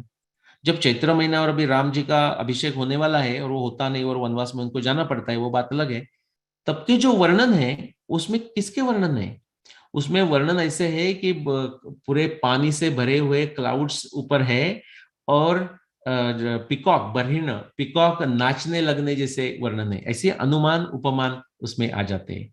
वो शरद ऋतु का वर्णन है, हमारे जो वर्षा सीजन के बाद इमीडिएटली आने वाले ऋतु का वर्णन है। सब जगह सब हरा भरा हो गया है और मोर नाचते हैं, ऐसे समय का। सिर्फ वो रेफरेंस नहीं है, जब वानर पार्टी, दक्षिण वाली वानर पार्टी सीता को ढूंढने जाती है और वो उनको बहुत समय लगता है, आपने पढ़ा होगा सुंदरकांड के पहले अरण्य कांड में ही, तो उनको फ्रस्ट्रेशन आ जाता है। वो शरद ऋतु के एंड में निकलते हैं, उसके बाद हेमंत ऋतु चला जाता है, शिशिर ऋतु चला जाता है, और वसंत का समय आ जाता है। अंगद बोलते हैं कि अभी मैं हम कैसा जाएंगे, और सुग्रीव को क्या बोलेंगे, सुग्रीव तो एंग्री हो जाएगा। अंगद बहुत फ्रस्ट्रेट हो गए हैं, और अंगद ये कहते हैं कि भाई देखो, हम तो शरद ऋतु में निकले थे, अभी तो वसंत ऋतु आ गया। सुग्रीव ने तो सिर्फ 1 महीने की मुद्दत दी थी, और क्या हो गया है? वो कहते कहते ये कह रहे हैं इधर अंगद जी, ये जो इधर जो वर्ष दिख रहा है आपको, वयम अश्वायुजे मासी, बोलते हैं कि भाई अभी हम अश्विन का महीने में आ गए। और उसके पहले के वर्ष आप पढ़ोगे अरण्य कांड से, तो आपको पता चलेगा कि वो वसंत ऋतु की पूरा डिस्क्रिप्शन हो रही है। बोले भाई वसंत ऋतु आ गया, अभी तो कैसा ढूंढेंगे सीता को? वयम अश्वायुजे मासी काल संख्या व्यवस्थिता प्रस्थिता सोपि चातिता किमतत् कार्यमुत्तरम, हम ये कैसा ढूंढने वाले हैं उसको? ये जो चैत्र महीना है ना, उसके एग्जैक्टली उल्टा इमेजिन करो कि सूर्य का जो पोजीशन है वो इधर आ गया चैत्र, ये यहाँ वर्नल इक्विनॉक्स पे, लाइक वसंत ऋतु। तो जो फुल मून होगा वो इधर होगा, अपोजिट होगा अश्विन का। तो उस समय रामायण के समय, रामायण की साक्ष्य लेके हम ये कह सकते हैं कि चैत्र का महीना शरद सीजन में आ रहा था, और जो अश्विन का महीना है वो वसंत ऋतु में आ रहा था। यानी कि सिंप्लिसिटी के लिए मोर और लेस आज की जो हमारी स्थिति है ना, उसके एग्जैक्टली ऑपोजिट स्थिति हो गई थी ना। उसका भी हमें आश्चर्य होना नहीं चाहिए, क्योंकि ध्यान दीजिए कि जो पूरा जो प्रिसिशन ऑफ अर्थ का जो पूरा जो साइकिल है वो 26,000 ईयर्स का है, तो उसका हाफ होगा 13,000। 26,000 ईयर्स के बाद आज जैसी स्थिति ऐसी होगी महीने की और ऋतु की, लेकिन हम हाफ वे गए तो एग्जैक्टली ऑपोजिट होगी। वही हमें स्थिति इधर दिख रही है। सिर्फ इतना ही सफिशिएंट नहीं है, और मैं आपको देता हूं, और मैं देने के लिए तो मेरे पास 500 है, लेकिन मैं 3-4 में रुकने वाला हूं इसमें। निवृत्त आकाश शयना पुष्यनीता हिमारुणा, ये लक्ष्मण कह रहे हैं नासिक में पंचवटी में राम जी को, और राम जी और सीता जी को, कि बोल रहे ये जो हमारा हेमंत ऋतु का जो सीजन आया है उसमें जो सूर्य जो सेट हो रहा है, सूर्य का जो अस्त हो रहा है वो पुष्य नक्षत्र पे हो रहा है। तो वसंत जो हमारा विंटर सीजन आ गया हेमंत ऋतु, तो सूर्य की जो पोजीशन है वो यहाँ है, या ये एरिया में है। और वो सूर्य सनसेट होने के बाद कौन सा नक्षत्र आकाश में दिख रहा है? तो आकाश में पुष्य नक्षत्र दिख रहा है। ये भी 12-14 साल पहले की स्थिति है कि जो वाल्मीकि रामायण में उसका उत्तम वर्णन किया गया है। निवृत्त आकाश शयन पुष्यनीता हिमारुणा, और आगे और आपको आषाढ़ के लिए भी रेफरेंस मिलेंगे। ऐसे बहुत सारे रेफरेंस है। मैं कहने का ये है कि ये जो मैंने आपको जो 6 महीने जो आपको साक्ष्य दिखाई, उससे भी 14,000 साल पहले करके निश्चित हो जाता है। फिर बाकी के रेफरेंस तो हम एग्जैक्टली राम जी की जन्म तारीख कब हो गई, वो राम रावण का युद्ध कब हो गया, राम जी सुग्रीव जी के साथ कब उनकी मुलाकात हुई, वाली को कब वाली वध किया, ये सब डिटेल के लिए हम उसका उपयोग करते हैं। मैं आपको क्विक समरी देने वाला हूं। नाउ बिफोर खगोल शास्त्र जो तो मैंने दिखाया आपको, ये सुनते सुनते कोई आपके लोगों में ये हो मन में ये हो सकता है, और हम प्रश्न उत्तर में वो लेंगे। आप कहेंगे कि अरे लेकिन मुझे तो ये मेरी श्रद्धा है कि वो 9 लाख साल पहले हो गया, क्योंकि वो त्रेता युग ये वो, तो उसके बारे में हम डिस्कस करेंगे, हमारे पास समय है तो। लेकिन मैं आपको खगोल शास्त्र के पहले और कोई मैं साक्ष्य आपको बताना चाहता हूं कि जो नक्षत्र के बारे में आज हम बात कर रहे हैं, नक्षत्र के दर्पण से, तो जो वाल्मीकि रामायण में जो नक्षत्र सिस्टम जो बताई गई है, वो जिनको एस्ट्रोनॉमी पता है वो जाके चेक कर सकते हैं, और अदरवाइज भी चेक कर सकते हैं आप, कि आप पीछे पीछे चलते जाइए और समझ लो 1 लाख, सिंप्लिसिटी के लिए मैं 2 लाख कहता हूं, 2 लाख साल के पहले आप, मिलियन तो छोड़ दो, 2 कोटि छोड़ दो, 2 लाख साल के पहले भी आप चले जाइए, तो जो हमारी नक्षत्र सिस्टम आज इसका हम उपयोग करते हैं, जो नक्षत्र सिस्टम महाभारत में बताई गई है, जो नक्षत्र सिस्टम ऋग्वेद में है, और जो नक्षत्र सिस्टम वाल्मीकि रामायण में है, वो नक्षत्र सिस्टम आप पीछे चल के जाइए और 2 लाख के पीछे चले जाएंगे तो नक्षत्र सिस्टम वो रहती ही नहीं, वो सब बहुत सारे बदल हो जाते हैं उसमें। तो ये एक हमें लिमिट मिल गया कि उसके पीछे हम जा नहीं सकते वाल्मीकि रामायण का समय के लिए। सिमिलरली जो उनके जो नदी के जो वर्णन है, सबको आपको पता होगा कि यमुना गंगा को मिल रही है वाल्मीकि रामायण में, उसको क्रॉस कर रहे हैं, बहुत सारी 6-7 टाइम्स उसके रेफरेंसेस आते हैं। कुंभकर्ण भी यमुना और गंगा मिलने की बात कर रहा है, रावण के साथ बात करते करते। आज का जो हमें जो जिसको हम नदी विज्ञान कहे या भूगर्भ विज्ञान कहे, उससे हमारे पास इतना प्रचंड साक्ष्य है, ये सिर्फ एक साल की बात नहीं, एक पेपर की बात नहीं कर रहा हूं मैं, लास्ट 30, 40, 50, 100 ईयर्स की बात कर रहा हूं। उससे हमें ये पता है कि यमुना पहले सरस्वती को मिलती थी, आजकल तो सरस्वती ही नहीं है, तो सरस्वती को मिलने वाली यमुना सरस्वती को छोड़ के गंगा को मिलने लगी। उसका जो समय वैज्ञानिकों ने निकाला है, उस दुनिया के वैज्ञानिक इंक्लूडिंग इंडिया के पूरे, वो है 50,000 साल पहले टू 40,000 ईयर्स पहले।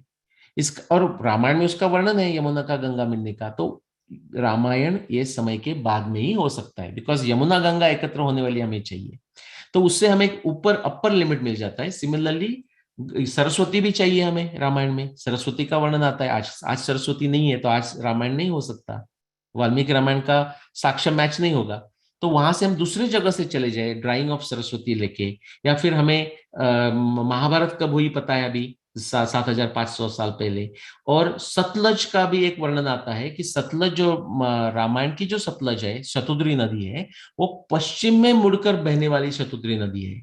और हमारा जो आजकल का जो मॉडर्न रिसर्च है, आजकल का मैं एक साल की बात नहीं कर रहा हूँ, लास्ट 100 ईयर्स की बात कर रहा हूँ, उससे भी ये बार बार ये निष्पन्न हुआ है कि सतलज जो पश्चिम में बहने लगी और सरस्वती को पानी देना उन्होंने बंद कर दिया, वो हुआ 15,000 साल पहले।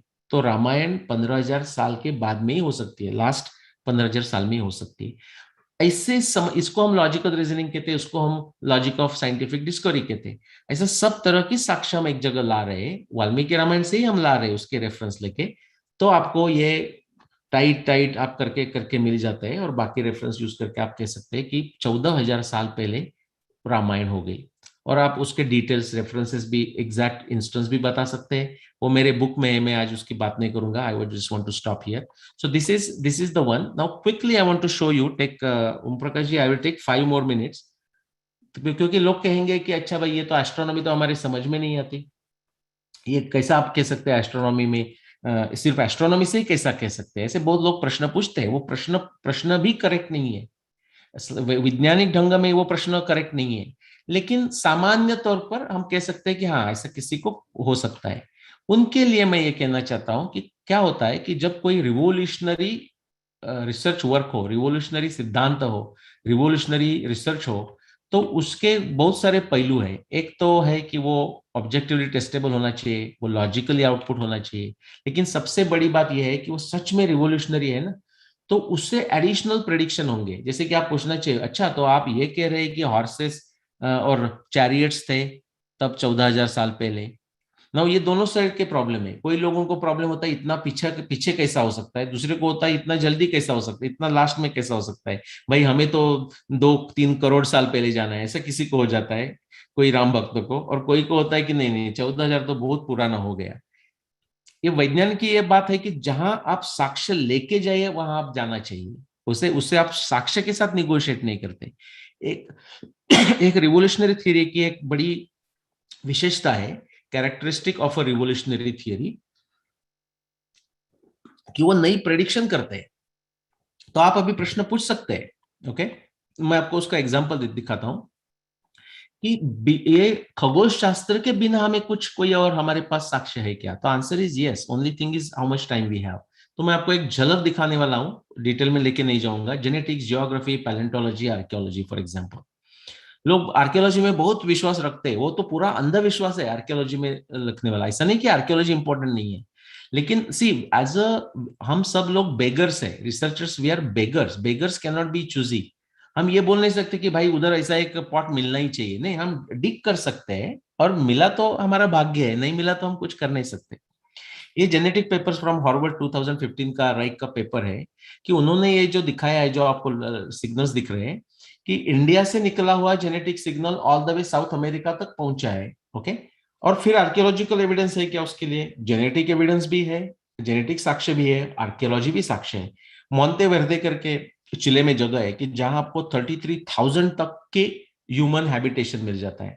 और जो ब्राजील है उसमें तो कितना है अभी अभी तक एक्सप्लोर ही नहीं हुआ। और सुग्रीव वाल्मीकि रामायण में जब वानरों को चारों दिशा में जब भेज देता है, आप मेरा यूट्यूब टॉक जरूर देखिए, सुग्रीवाज एटलास करके, जस्ट यूट्यूब में टाइप कीजिए तो आपको मिल जाएगा। वेरी डिटेल में मैंने आपको दिखाया है चारों जगह में। सुग्रीव को पूरा वर्ल्ड जियोग्राफी पता था ऑफ दैट टाइम।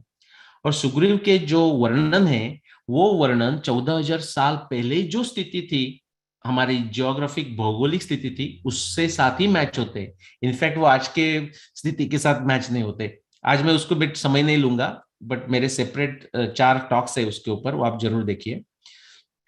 सुग्रीव ने यह दिखाया कि सुग्रीव को इंडिया से निकल के एंडीज यानी कि दक्षिण अमेरिका, साउथ में अंटार्कटिका तक, पश्चिम में अल्प्स तक, और उत्तर में आर्टिक समुद्र तक का पूरा एरिया पता था। इफ सुग्रीव को कुछ पता नहीं था ऐसा लगता है, तो वो अटलांटिक का जो एरिया है वो उसको पता नहीं था। वो भी क्यों पता नहीं होगा उसको हम तर्क कर सकते हैं, लेकिन आज हमारे पास समय नहीं है। ये मैं आपको जो दिखा रहा हूं, ये पेरू के वेस्ट कोस्ट का एक स्ट्रक्चर है। इसको कैंडेलाब्रा ऑफ एंडीज ऐसा कहते हैं। बहुत बड़ा स्ट्रक्चर है, 600-800 फीट 2-3 फीट डीप है वो जो दिख रहा है वो। और 12 मील से वो आप समुद्र से अंदर से देख सकते हैं। नाउ जब वो स्पेनिश लोग वहां आ गए, उन्होंने पूछा कि भाई ये आपने बनाया क्या? बोला नहीं हमने नहीं बनाया, लोकल लोगों ने बोला। उनको पूछा आपके ग्रैंड पेरेंट्स ने बनाया क्या? बोला नहीं उन्होंने भी नहीं बताया बनाया, उन्होंने भी बोला कि पहले से ही था। आपको ये आश्चर्य लगेगा कि उसका वर्णन आपको रामायण में मिलता है। रामायण में उसका वर्णन आता है, त्रिशिरा कांचनस, जिनको संस्कृत आती है उनको तो इमीडिएट पता चलेगा। त्रिशिरा कांचनस केतु तालस्तस्य महात्मना स्थापित पर्वतस्य आग्रे विराजति सवेदिक। ये कहाँ का वर्णन है? जब सुग्रीव वानर पार्टी को ईस्ट जाने वाले को कह रहे हैं कि आप ऐसे जाइए, यवद्वीप जाइए, रौप्य द्वीप जाइए, थाईलैंड, इंडोनेशिया की बात चल रही है, देन फिर समुद्र लगेगा, उसके बाद जाने के बाद आपको ये दिखेगा। ओके, पूरा पैसिफिक ओशन करने के बाद ये दिखने वाली बात है। त्रिशिरा कांचनस केतुस तालस्तस्य महात्मना स्थापित पर्वतस्य आग्रे विराजति सवेदिक। ये ट्राइडेंट जैसा आपको स्ट्रक्चर मिलेगा, गोल्डन गोल्डन दिख रहा है कि नहीं आपको? गोल्डन शाइनिंग कर रहा है। Okay, at the top of पर्वतस्य आग्रे, पर्वत के पृष्ठभाग पे वो है। और उसके नीचे वेद भूमि जैसा रेक्टेंगल है इधर, विराजति सवेदिका, that also you can see it here. Now Valmiki Ramayana वहां ही रुकते नहीं, वाल्मीकि रामायण ये भी बताते हैं कि ये स्ट्रक्चर किसने बनाया, अप्रोक्सीमेटली कब बनाया और किस लिए बनाया। Now how fascinating is this. पूर्वस्यादिशि निर्माणम कृतम तत्त्रिदशेश्वरे ततः पर हेममय श्रीमान उदय पर्वत। और एंडीज की भी बात कर रहे हैं वो। पूर्वस्यादिशि निर्माणम, पूर्व का दिशा का रेफरेंस करने के लिए, आज की जैसी हमारी इंटरनेशनल लाइन है, ऐसे करने के लिए इंद्र त्रिदशेश्वर जो आपको है, इंद्र ने बनाया, शायद कृत युग में बनाया। और उसके बाद आप आगे चले जाइए तो परम हेममय श्रीमान उदय पर्वत, आज जिसको हम एंडीज कह रहे हैं, उसको वाल्मीकि रामायण, वाल्मीकि जी उसको उदय पर्वत कह रहे हैं। क्यों उदय पर्वत? बिकॉज वो ईस्ट डायरेक्शन का एंड है और वहां सूर्य का आगमन होता है। और वो हेममय है, स्नो से कवर्ड है करके वो कह रहे हैं। Okay, I will just go fast through that.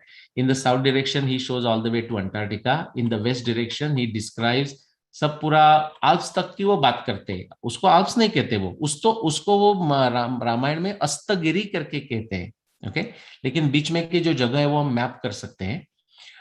उत्तर में गए तो आप पूरा उत्तर समुद्र की बात करते हैं। वो जगह को अविसूर्य, जहां सूर्य पहुंचता नहीं, यानी कि डार्कनेस की बात करते हैं, बट ये बोलते हैं तब भी उधर बहुत सारा ब्राइट लाइट चलते रहता है उधर। सतु देशो विसूर्यो, उधर सूर्य नहीं है ऐसा। अपि तस्य भाषा प्रकाशित है, लेकिन सूर्य जैसा ही फील होता है, possibly referring to the northern lights, aurora borealis. फिर आप सुंदरकांड बहुत सारे पठन करते हैं लोग। सुंदरकांड में आप देखोगे तो उसमें जब हनुमान जाता है सीता को ढूंढने के लिए, तो उसको पुष्पक विमान दिखता है, और पुष्पक विमान को प्रोटेक्ट करने के लिए वो राक्षस वीर भी है, और 2, 3 और 4 टस्क वाले एलिफेंट जैसे क्रीचर्स है, ऐसा उधर वर्णन आता है। नाउ एलिफेंट जैसे क्रीचर्स आप अभी तो है नहीं, 4 टस्क वाले एलिफेंट्स है, बट 2 टस्क वाले हैं। लेकिन अभी जो पैलेंटोलॉजी में जो रिसर्च हुआ है उससे हमें पता चलता है कि 4 टस्क वाले गुम्पोथेरे करके जो एक फैमिलीज ऑफ एलिफेंट जैसा क्रिएचर्स है वो थे, और वो 9000 बीसी तक थे।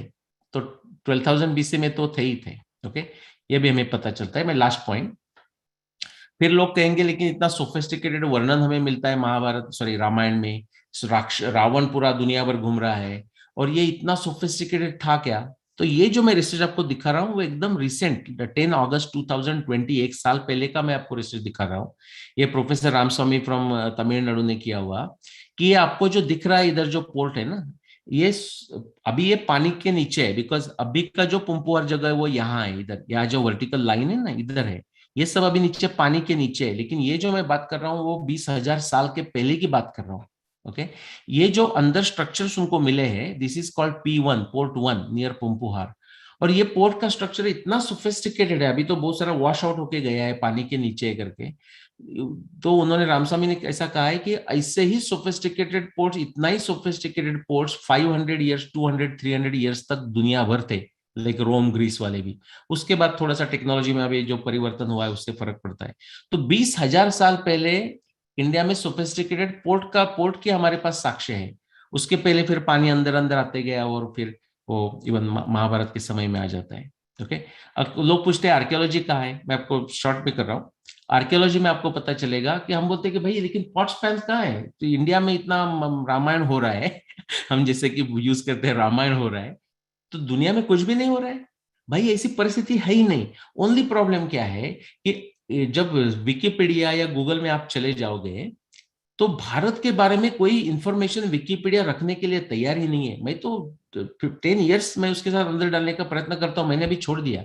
वो इमीडिएटली कोई तो एंटी इंडिया आदमी आके रिमूव कर ही देगा, वो टाइम ही वेस्ट करेगा। We have to have our own Wikipedia जो कुछ पीडिया चाहिए वो, कॉन्टेम्पररी रामायण कल्चर आप दुनिया में चले जाए तो एक्चुअली है। मैं आपको दिखा रहा हूँ ये नातुफियान कल्चर, जो अभी हम जहाँ इजराइल कहेंगे आजकल का, उधर का जो कल्चर है वो 15,000 साल पहले वाला कल्चर है। Do you know how sophisticated, कितना सोफिस्टिकेटेड है? ये जो डोरोथी गैरोड ने उसने वो 1928 में डिस्कवर किया, कितना सोफिस्टिकेटेड है। These are the things. आज आप इंडिया के गांव में चले जाइए, मैं तो गांव में देहाती आदमी हूँ, 15 साल मैंने गांव में बिताए हैं। ये आप गांव में सब मिलेंगे चीज आज आपको, सब चीज मिलेंगी आपको। Okay, and very decorative. If आप जापान में चले जाइए तो जो हामोन पॉटरी जिसको बोलते हैं, और उसका कनेक्शन इक्वेटर के साथ भी है, वो भी 14,000 साल, 14,000 बीसी, 16,000 साल पहले की बात मैं कर रहा हूँ। ये आपको पॉटरी, सोफिस्टिकेटेड पॉटरी मिलती है। परु में 20,000 ईयर्स तक आप पीछे जा सकते हैं। आर्कियोलॉजी एविडेंस की कोई कमी नहीं है। मेरा लास्ट स्लाइड, तो मैंने आपको सिर्फ आर्कियोलॉजी, एस्ट्रोनॉमी से थोड़ा सा दिखाया, फिर थोड़ा अदर जियोलॉजी, थोड़ा जेनेटिक्स, आर्कियोलॉजी, थोड़ा हाइड्रोलॉजी की थोड़ी सी बात की, बहुत सारे सब्जेक्ट की बात नहीं की। लेकिन मुझे दिखाना ये चाहता हूँ कि ये जो मैंने सब जो नाम लिखे हैं, ये जो विज्ञान के जो अलग सब्जेक्ट्स है, इसमें भी साक्षात जाके देखे, और उसको वाल्मीकि रामायण के जो डिस्क्रिप्शंस है, वर्णन है, उसके साथ आप कनेक्ट करें, तो सब वो जो सपोर्ट है वो आपको रामायण का जो मैंने समय निकाला है वहां ही आपको लेके जाते हैं। तो आर्कियोलॉजी कैन कोरोबरेट। नो, विज्ञान में ये भाषा हमें सीखनी चाहिए। ऐसा नहीं कि भाई तो आपको 100% कॉन्फिडेंट है, नहीं, विज्ञान कोई भी चीज में 100% कॉन्फिडेंट नहीं है। It is more likely versus less likely. And in विज्ञान में हम प्रूव डिस्प्रूव भाषा यूज नहीं करते, वी कोरोबरेशन एंड फॉल्सिफिकेशन कहते हैं। ओके, जो हमारे शास्त्र की भाषा भी ऐसी ही है। आप भगवत गीता भी पढ़ी है तो कृष्ण भी क्या बोलते हैं कि देखो मेरा ये मत है, नाउ तुझे जो करना है वो कर, यथेच्छसि तथा कुरु। फाइनली वो कृष्ण अर्जुन पे ही छोड़ देते हैं। श्रद्धा, संशय, जिज्ञासा ये भी चाहिए, विज्ञान बुद्धि भी चाहिए, तर्कशास्त्र भी चाहिए। तो हमें ये समझता है कि हमारा जो रामायण महाभारत की इतिहास है हमारे, ओके, इंस्पायरिंग है, ऑब्जेक्टिव है, वो हमें ओन करने, दूसरे कोई लोगों से हम देखने के ये नहीं करेंगे कि भाई आप मान लो, नो, वो माने या न माने, ये हमारा इतिहास है। हमें उसके लिए स्वाध्याय करना चाहिए, हमें उसके लिए तपस्या करनी चाहिए। So let's do it, okay? And just you have seen my books, so these are the books if you are in India, and if you are outside, then these are the books. I will stop here. I will stop sharing. Om Prakash ji, if I have gone over time, which I have, my apologies. And बहुत if you बढ़िया, have some thank time- you, thank you so much, Nilesh. No, you've not gone over time. Actually, we should have more time. This is just barely scratching the surface of Yes. such in-depth research. There is no question about that. तो सब जरा एक बार unmute करें, थोड़ी ताली वाली तो हो जाए कि नहीं? दिमाग चकरा गया सुन के। Wonderful presentation. भाषण रहा नीलेश जी आपका। Wonderful presentation. बहुत सुंदर। दिमाग चकरा गया, लेकिन स्वीकारवादी हैं भाई, हम स्वीकार करते हैं कि आप जो बता रहे हैं वो सब सही है। बस सही। Your presentation was very unique. Thank you. Very unique and so much of information. It is something like you are taken to some other world. Thank you. Sir इसमें तो एक लेक्चर और होना चाहिए। हाँ, नहीं, होना एक लेक्चर नहीं, there is a series of lectures अभी है। Here actually, कम से कम सर। हाँ, नहीं, नीलेश जी has to be available. तो नीलेश जी अगर हाँ, क्योंकि सर वो मतलब प्यासे रह गए sir. Nilesh sir, One person at a time, please. Nilesh sir, we want one more lecture. हाँ, करेंगे। Yes. So Nilesh ji, I know your schedule is very busy. So, but whenever we meet Saturdays same time. So in future, whenever you have time available, just let me know. And, yes. We will take advantage of. yes. और अभी किसी ने जो लिखा वहाँ, ओम प्रकाश जी, उन्होंने अजय जी या मैं किसी का नाम देखा उधर वो मैसेज आते हुए, उन्होंने कहा, वो मैं रिपीट करता हूँ, राम मलिक जी के पास तो बुक है ही। आपको बुक भी पढ़ना है तो बहुत ही अच्छी बात है, लेकिन वो भी थोड़ा हेवी हो सकता है, नहीं ऐसा नहीं, आप प्रयत्न कीजिए। लेकिन अभी अजय जी ने शायद कहा, उधर लिखा कि आप YouTube में चले जाइए तो 400+ टॉक्स है मेरे, YouTube में। ऐसे जैसे कि आज भी ये ओम प्रकाश जी ने वो रिकॉर्ड कर रहे हैं तो ये भी चला जाएगा कहाँ, वो YouTube पे। ऐसे 400+ टॉक्स है। आप ब्लॉग में चले जाइए तो मेरे 500+ ब्लॉग आर्टिकल्स मैंने लिखे हुए हैं, 3 बुक्स है, उसमें से एक रामायण पे, 2 महाभारत पे। तो आप जरूर प्रयत्न कीजिए, बिकॉज मैंने जैसा कहा ना कि एक ऐसे लेक्चर से तो हमें स्फूर्ति मिल जाती है, थोड़ा बात समझ में भी आ जाती है, लेकिन उसको थोड़ा और डिटेल में जाना है और पूरा मन में वो अंदर जानी है तो कोई चीजें बार बार देखनी पड़ेगी, बार बार पढ़नी पड़ेगी, तो प्लीज वो करिएगा। और फिर ओम प्रकाश जी, मैं तो समय हम दोनों डिसाइड करेंगे, फिर मैं कभी डेफिनेटली तो आ ही जाऊंगा। Very nice. और कोई प्रश्न, कोई ऑब्जेक्शन है, हमारे पास समय है तो हम कर सकते हैं, नहीं तो हम हाँ, श्योर। अभी थोड़ा सा मैं प्रश्न के लिए इनवाइट आपको कर रहा हूँ। I know there are lot of questions, पर उसके पहले मैं एक दो अब जरा सा आप म्यूट करना है फिर से अपने, नहीं तो फिर वही ये जूम का और इसका ये तो थोड़ा रहता है। I think there are some people so not muted, तो कुछ आवाज आ रही है। So मैं तो सिर्फ 1 मिनट लूंगा, because I know we want to hear Nilesh ji. Just want to get back to our normal routine. तो मैं भी एक कॉपी करके थोड़ा स्क्रीन शेयर में भी कर लूँ, आपको भी लगेगा कि हाँ इसके पास कुछ बताने को है। So this is what is coming up now. Next 2 Saturdays. There are 14 speakers talk very briefly on मानस में मेरा प्रिय शब्द है। मानस में तो हजारों शब्द हैं, तो उन्होंने एक शब्द चुनाया है और वो उसके बारे में बात करेंगे। सो अगले सैटरडे और उसके बाद वाले फिर 25 और 26 सितंबर को, चूंकि ये भारत की स्वतंत्रता का 75वां वर्ष चल रहा है, So we are organizing a मेरा भारत पर काव्य गोष्ठी. So देश विदेश से कवि लोग भारत के विषय में कविता लिखेंगे और लिख रहे हैं और वो प्रेजेंट करेंगे.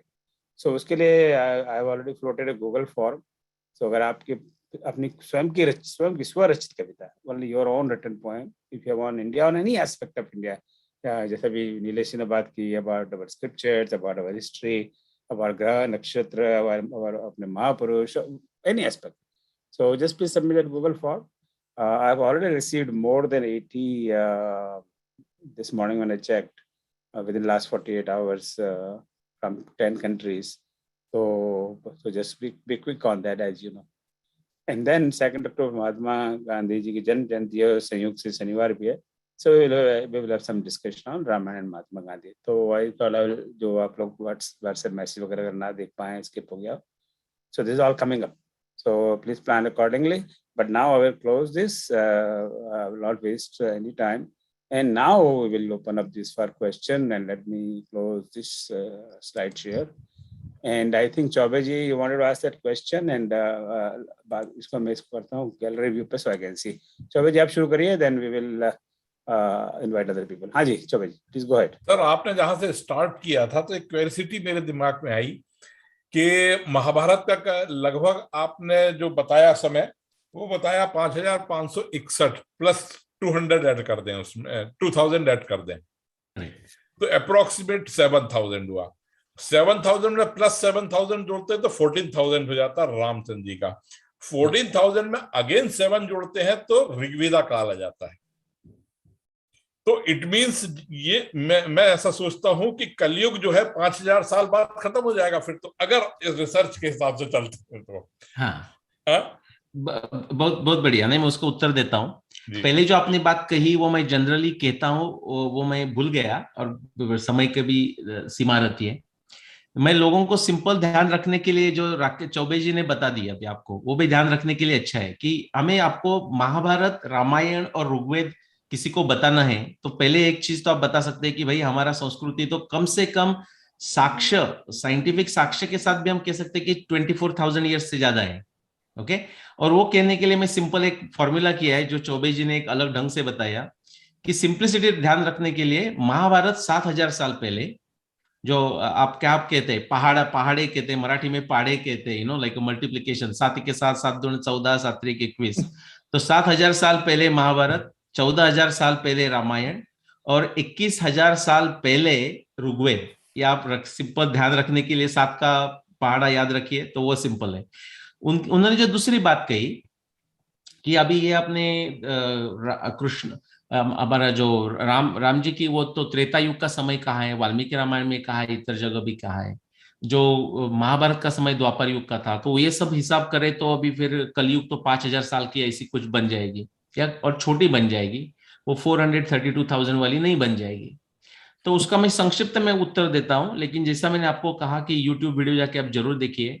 उसमें YouTube वीडियो में जाके आप मेरा नीलेशोक नाम डाल के और भी ये डाल सकते हैं, like the problem solve, the yuga problem solve, और ऐसा कुछ आप कीवर्ड डालेंगे तो आपको मेरे एक जगह 3 सीरीज टॉक मिलेंगे, दूसरी जगह 4 सीरीज के टॉक मिलेंगे. उसमें मैंने ये दिखाया है, मैं संक्षिप्त उत्तर दे रहा हूं कि हमारे दिमाग में एक वो 432,000 वाला कलयुगी बैठा है. एक्चुअली आपको पता है वो कहां से कलयुग आता है 432,000 वाला? उसका हमारे इतिहास के साथ कोई लेना देना नहीं है. हमारा ही है वो, हमारा ही युग का कंसेप्ट है वो 432,000 और 4.32 मिलियन वाला. लेकिन उसका संबंध आता है हमारी जो एस्ट्रोनॉमी है उसके साथ, उसका संबंध है वो. जैसे कि हम किसी को एक्सप्लेन करने के लिए, जो फ्रैक्शन एक्सप्लेन करने के लिए हम, जैसे कि एग्जांपल दे रहा हूं आपको कि 100 divided by 1000 is same as 10 divided by 100 is same as 1/10, ऐसा होगा ना.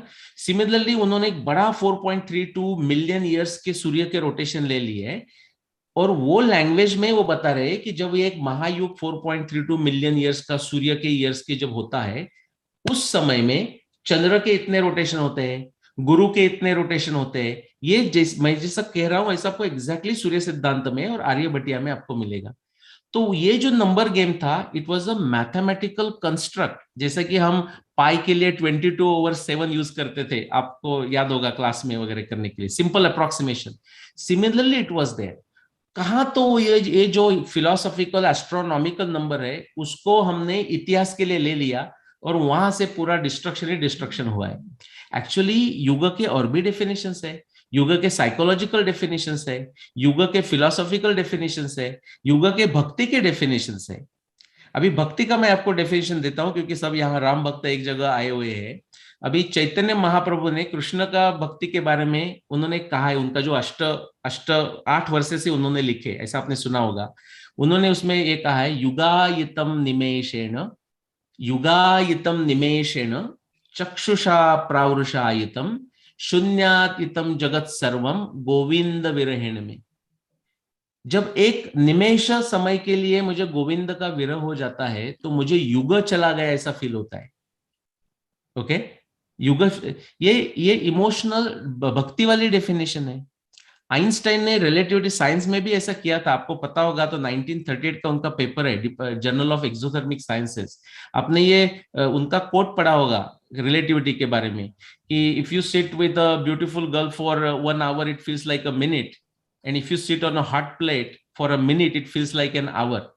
आपको ये पता है कि उन्होंने एक्चुअली वो एक्सपेरिमेंट परफॉर्म की। वो चार्ली चैपलिन के वाइफ को उन्होंने बोरो किया to do a oyster bar date in New York. New Jersey से वो न्यूयॉर्क चले गए, एंड चार्ली चैपलिन के वाइफ के साथ ही spend a time in oyster bar. When he felt like, उसको लगा कि 1 मिनट हो गया, तो उन्होंने देखा वो 57 मिनट्स हो गया था। देन वो न्यू जर्सी में घर में आए और हॉट प्लेट पे बैठे, और उनको लगा भी 1 घंटा हो गया हॉट प्लेट में बैठने के बाद, तो उठ गए, तो वो 1 मिनट भी नहीं हुआ था। उसके बाद उन्होंने वो पेपर लिखा है। I am saying these are the different definitions of a yuga. तो वो जो 432 वाला वो भी सच है, लेकिन उसका उपयोग हम हिस्ट्री के लिए नहीं करना चाहिए। एक और थोड़ा सा ऐड करता हूं, इस शायद हमारे पास समय नहीं तो हम इसमें भी रुक सकते हैं, लेकिन ये बहुत इंपॉर्टेंट प्रश्न पूछा चौबे जी ने। उसका ये जो मैं कह रहा हूं, उसका वर्णन महाभारत और रामायण में भी है। महाभारत में ये कहा है कि जब चित्रांगद और विचित्रवीर्य, और चित्रवीर्य और विचित्रवीर्य जब छोटे थे और भीष्माचार्य उनके लिए युद्ध राज्य चला रहे थे, तो भीष्माचार्य इतना अच्छा एडमिनिस्ट्रेशन कर रहे थे, इसलिए महाभारत में भीष्माचार्य युधिष्ठिर को कहते हैं युग के बारे में, ये युग कैसे आते हैं युधिष्ठिर पूछता है, तो भीष्माचार्य कहते हैं राजा कालस्य कारणम। राजा कौन सा युग आएगा, एडमिनिस्ट्रेटर कौन सा युग आएगा, उसका डिसीजन लेता है। तो महाभारत हमें कहते हैं कि जब भीष्माचार्य इतना अच्छी तरह रूल कर रहे थे, महाभारतकार मीनिंग व्यास बोल रहे हैं कि भीष्माचार्य जी ने सत्य युग लाया ना, वो तो द्वापर युग की बात चल रही है। परशुराम जी ने 21 टाइम्स मिसक्रिएंट्स को उखाड़ दिया, तो महाभारत हमें कहता है कि परशुराम जी ने सत्य युग लाया, ये महाभारत में बात आती है। और राम जी जब हमें रावण को मारने के बाद अयोध्या में आते हैं और फिर राज्य कारभार शुरू करते हैं, तो वाल्मीकि रामायण में ये वर्णन आता है कि राम जी ने सत्य युग लाया, तो राम जी का तो त्रेता युग है। सो हमें अलग ढंग से, युग तो युग मीन्स एक समय की बात है, लेकिन वो अलग ढंग से हमें समझने वाली बात है। धन्यवाद। चौबे जी, आपने प्रश्न नहीं पूछा, मैंने ये अपॉर्चुनिटी ले ली, सो थैंक यू। मैंने चांस ले लिया और मुझे जो कहना था वो कह दिया। Okay, thank you. ये वो 33 करोड़ देवता और 33 कोटि देवता जैसी परिभाषा हो गई है। हाँ, बहुत ही सही, धन्यवाद। अच्छा, we have time for one more short question. Yes. Can I ask a question? हाँ बोलिए, go ahead. नहीं, राम के बारे में जो इनकी बुक है उसमें तो बहुत डिटेल है, 222 पेज में उन्होंने सारा दिया हुआ है, मगर मुझे महाभारत का उनकी किताब थी वो पढ़ा, इसमें भी रेफरेंस है कि वो कहते हैं कि महाभारत 5561 BCE में हुआ। अभी भगवान कृष्ण का हम लोगों ने 5248वां बर्थडे मनाया है, जो कि 3226 BCE होता है। और महाभारत युद्ध हुआ था जबकि वो 89 ईयर ओल्ड थे, तो 35-3600 BCE होता है। और आप 55-60 2000 ईयर का फर्क है, जैसा कि है इतिहास में हर जगह लोगों का है, सो कैसे वो हमें समझ में नहीं आया था आपकी किताब। हाँ, बस सबको प्रश्न समझ में आ गया कि जो जनरल जो हमारा जो एक समझ कह सकते हैं हम, हमारे सोशल कल्चरल समझ में यह है कि 5000 साल पहले महाभारत हो गई।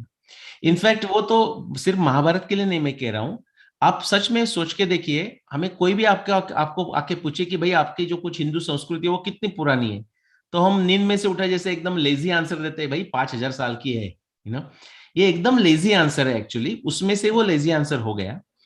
उसका भी कारण यही है कि एक 3102 में कलयुग की शुरुआत हुई, ऐसा हमने कुछ निकाला। उसका भी संबंध एस्ट्रोनॉमी से है।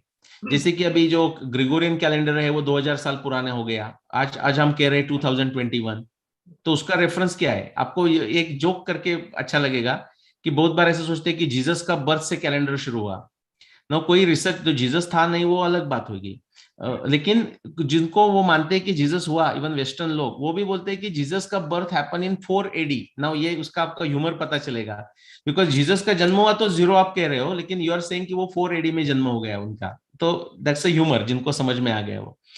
तो ये कलयुग का जो चक्कर है, जो कैलेंडर के लिए रेफरेंस था 3102, उसका एस्ट्रोनॉमी में आंसर है उसका Q3102, उसका ये कलयुग के साथ कुछ संबंध नहीं है। लेकिन वो जब एक कनेक्ट किया गया तो उससे फिर हमारा जो चलता है वो ऐसा ही चलता है। लेकिन जो महाभारत के जो अंदर की जो साक्ष्य है, और वो साक्ष्य बहुत रिच है, सिर्फ खगोल शास्त्र के लिए 300 है, सिर्फ सरस्वती नदी के लिए 200 है, तो सिर्फ महाभारत की साक्ष्य आप ऐड करते जाओगे। और मेरे टॉक आप जरूर देखिए महाभारत के, उसमें मैंने जेनेटिक्स एविडेंस दिखाया है, oceanography, climatology, physical anthropology, agriculture, आप नाम ले लीजिए, वो एविडेंस वहां है।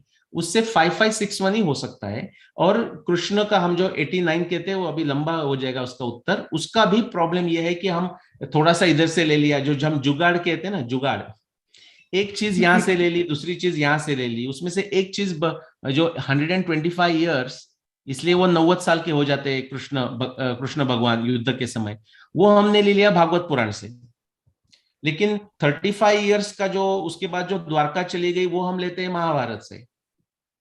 दूसरी कोई चीज ऐसा तो नहीं चलेगा, ऐसा तो चलता ही नहीं, लेकिन उसके कारण वो जुगाड़ होके बैठा है। लेकिन आप पूरा महाभारत का ही एविडेंस ले लो, फिर हरिवंश का एविडेंस उसमें ऐड कर दो, भागवत पुराण का जो अप्रोप्रिएट एविडेंस ऐड कर दो, तो 5561 आ जाता है। कृष्ण की जो आयु है, जो मध्वाचार्य संप्रदाय के कोई यहाँ लोग होंगे तो उनको पता चलेगा, उन्होंने वो डेट निकाली, वो ठीक करेक्ट है। वो एक बात 107 ईयर्स कृष्ण का लाइफ टाइम हुआ, लाइफ स्पैन हुआ। मैंने भी शुरुआत की 125 से, देन मैंने 116 पे मेरा ब्लॉग्स है। मैं एक साइड बार करता हूं, तो बेसिकली 5561 इस करें। मैं एक साइड बार आपको कहता हूं कि हमारा जो संशोधन है वो कैसा होना चाहिए।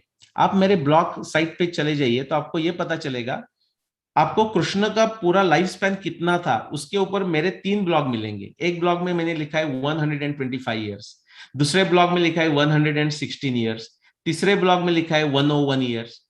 तो अब भाई आप पूछोगे भाई इसमें से आपका रियली कौन सा है? Actually now the one really is 107, जो लिखा ही मैंने नहीं है, वो भी मैं लिखने वाला हूं। लेकिन द पॉइंट इज, जो पुराना है वो मैं डिलीट नहीं करता, वो पुराना मैंने कैसा लाया ये भी आपको समझना चाहिए, क्योंकि तब मैं वो भागवत पुराण का रेफरेंस लिया, फिर ये क्यों ऊपर करके गया। ऐसे ही वादे वादे जायते तत्वबोधो हम कहते हैं ना, करके करके हमारी प्रोग्रेस हो जाती है। तो हमें कोई हाइड करने की चीज नहीं है, हमारे पास जितनी साक्ष्य है ऐसी दुनिया में कोई दूसरे सिविलाइजेशन के पास साक्ष्य है ही नहीं। So we should do it. हम रुक सकते हैं ओम जी, बहुत लेट हो गया, 3 मिनट ऊपर हो गया। बहुत धन्यवाद। एक सवाल मैं पूछना चाहता था, एक जानकारी लेना चाहता था। हाँ जी, है समय है क्या? ओम जी हाँ। नहीं, मैं एक ये चीज पूछ रहा था, एक मिस्टर पीएम ओक की एक पुस्तक है, और उन्हें संस्कृत वाले शब्दों को ग्रीक और लैटिन से जोड़ा है कि मैंने संस्कृत में था, जैसे नियर, पाथ, मातर फादर ऐसा करके, तो is he related to you? Number one, do you you come from that family? कि क्या है उनकी बहुत अच्छा उन्हें रिसर्च किया है, भाषा विज्ञान पे उनका बहुत अच्छी वो है। तो this is one. Number two, ये साहब ये जैसा हम लोग रामचरितमानस पढ़ते हैं, भक्ति का ये मार्ग है जैसा आपने बताया, और आपने युग की परिभाषा भी अच्छी बता दी। उसमें कई कई जगह ऐसा रेफरेंस होता है कि युग, जैसे शिव जी जा रहे थे, बोले इस समय त्रेता युग चल रहा है। मैंने ऐसा लगता है कि युग रिपीट होते हैं, कि पहले त्रेता हो गया, फिर द्वापर हो गया, अब कलयुग हुआ, फिर ऐसा होगा। तो इज इट सो? ओके, मैं संक्षिप्त में उत्तर देता हूं। पहले का जो पीएन ओक है उनके साथ मेरा दूर का नाता है, समझ लो। ओके, ओक ओक है ना, उतना नाता है। जो अभी आपका द्विवेदी नाम है आपका, तो दूसरे द्विवेदी मिलेंगे तो उनके साथ जो आपका रिश्ता है वही मेरा रिश्ता है ओक जी के साथ, समझ लो। और जो जो युग की बात की, सिंपल आंसर ये है कि आप यूट्यूब में जरूर समय स्पेंड कीजिए, नीलेश ओक और युग ऐसा टाइप कीजिए। यू आर गोइंग टू, आपको एक 7-8 अलग अलग टॉक्स मिलने वाले हैं, आप वो जरूर देखिए, बार बार देखिए, उसमें बहुत सारी कंसेप्ट क्लियर हो जाएगी। हमारे यहाँ युग के 30 से 40 से ज्यादा अलग अलग डेफिनेशन है, लेकिन ये कोई लोग बात नहीं करते। हमें लगता है कि युग एक ही है, ऐसा नहीं है, अलग अलग डेफिनेशन है। चलिए, बहुत बहुत धन्यवाद फिर से। धन्यवाद। अभी always try to follow time as much as possible. Thank you very much. Thank you. तो फिर से नीलेश जी के दर्शन होंगे ऐसे हम कामना करते हैं। और जब इनको समय होगा, आप सबके सामने इन्होंने कहा है, हमें बताएंगे and we will hear him. So we close this. ओम सर्वेषां स्वस्तिर्भवतु, सर्वेषां शान्तिर्भवतु, सर्वेषां पूर्णं भवतु, सर्वेषां मंगलं भवतु, सर्वे भवन्ति सुखिनः, सर्वे सन्तु निरामयाः, सर्वे भद्राणि पश्यन्तु, मा कश्चित् दुःखभाग् भवेत्। ॐ असतो मा सद्गमय, तमसो मा ज्योतिर्गमय, मृत्योर्मामृतगमय। ओम शांति शांति।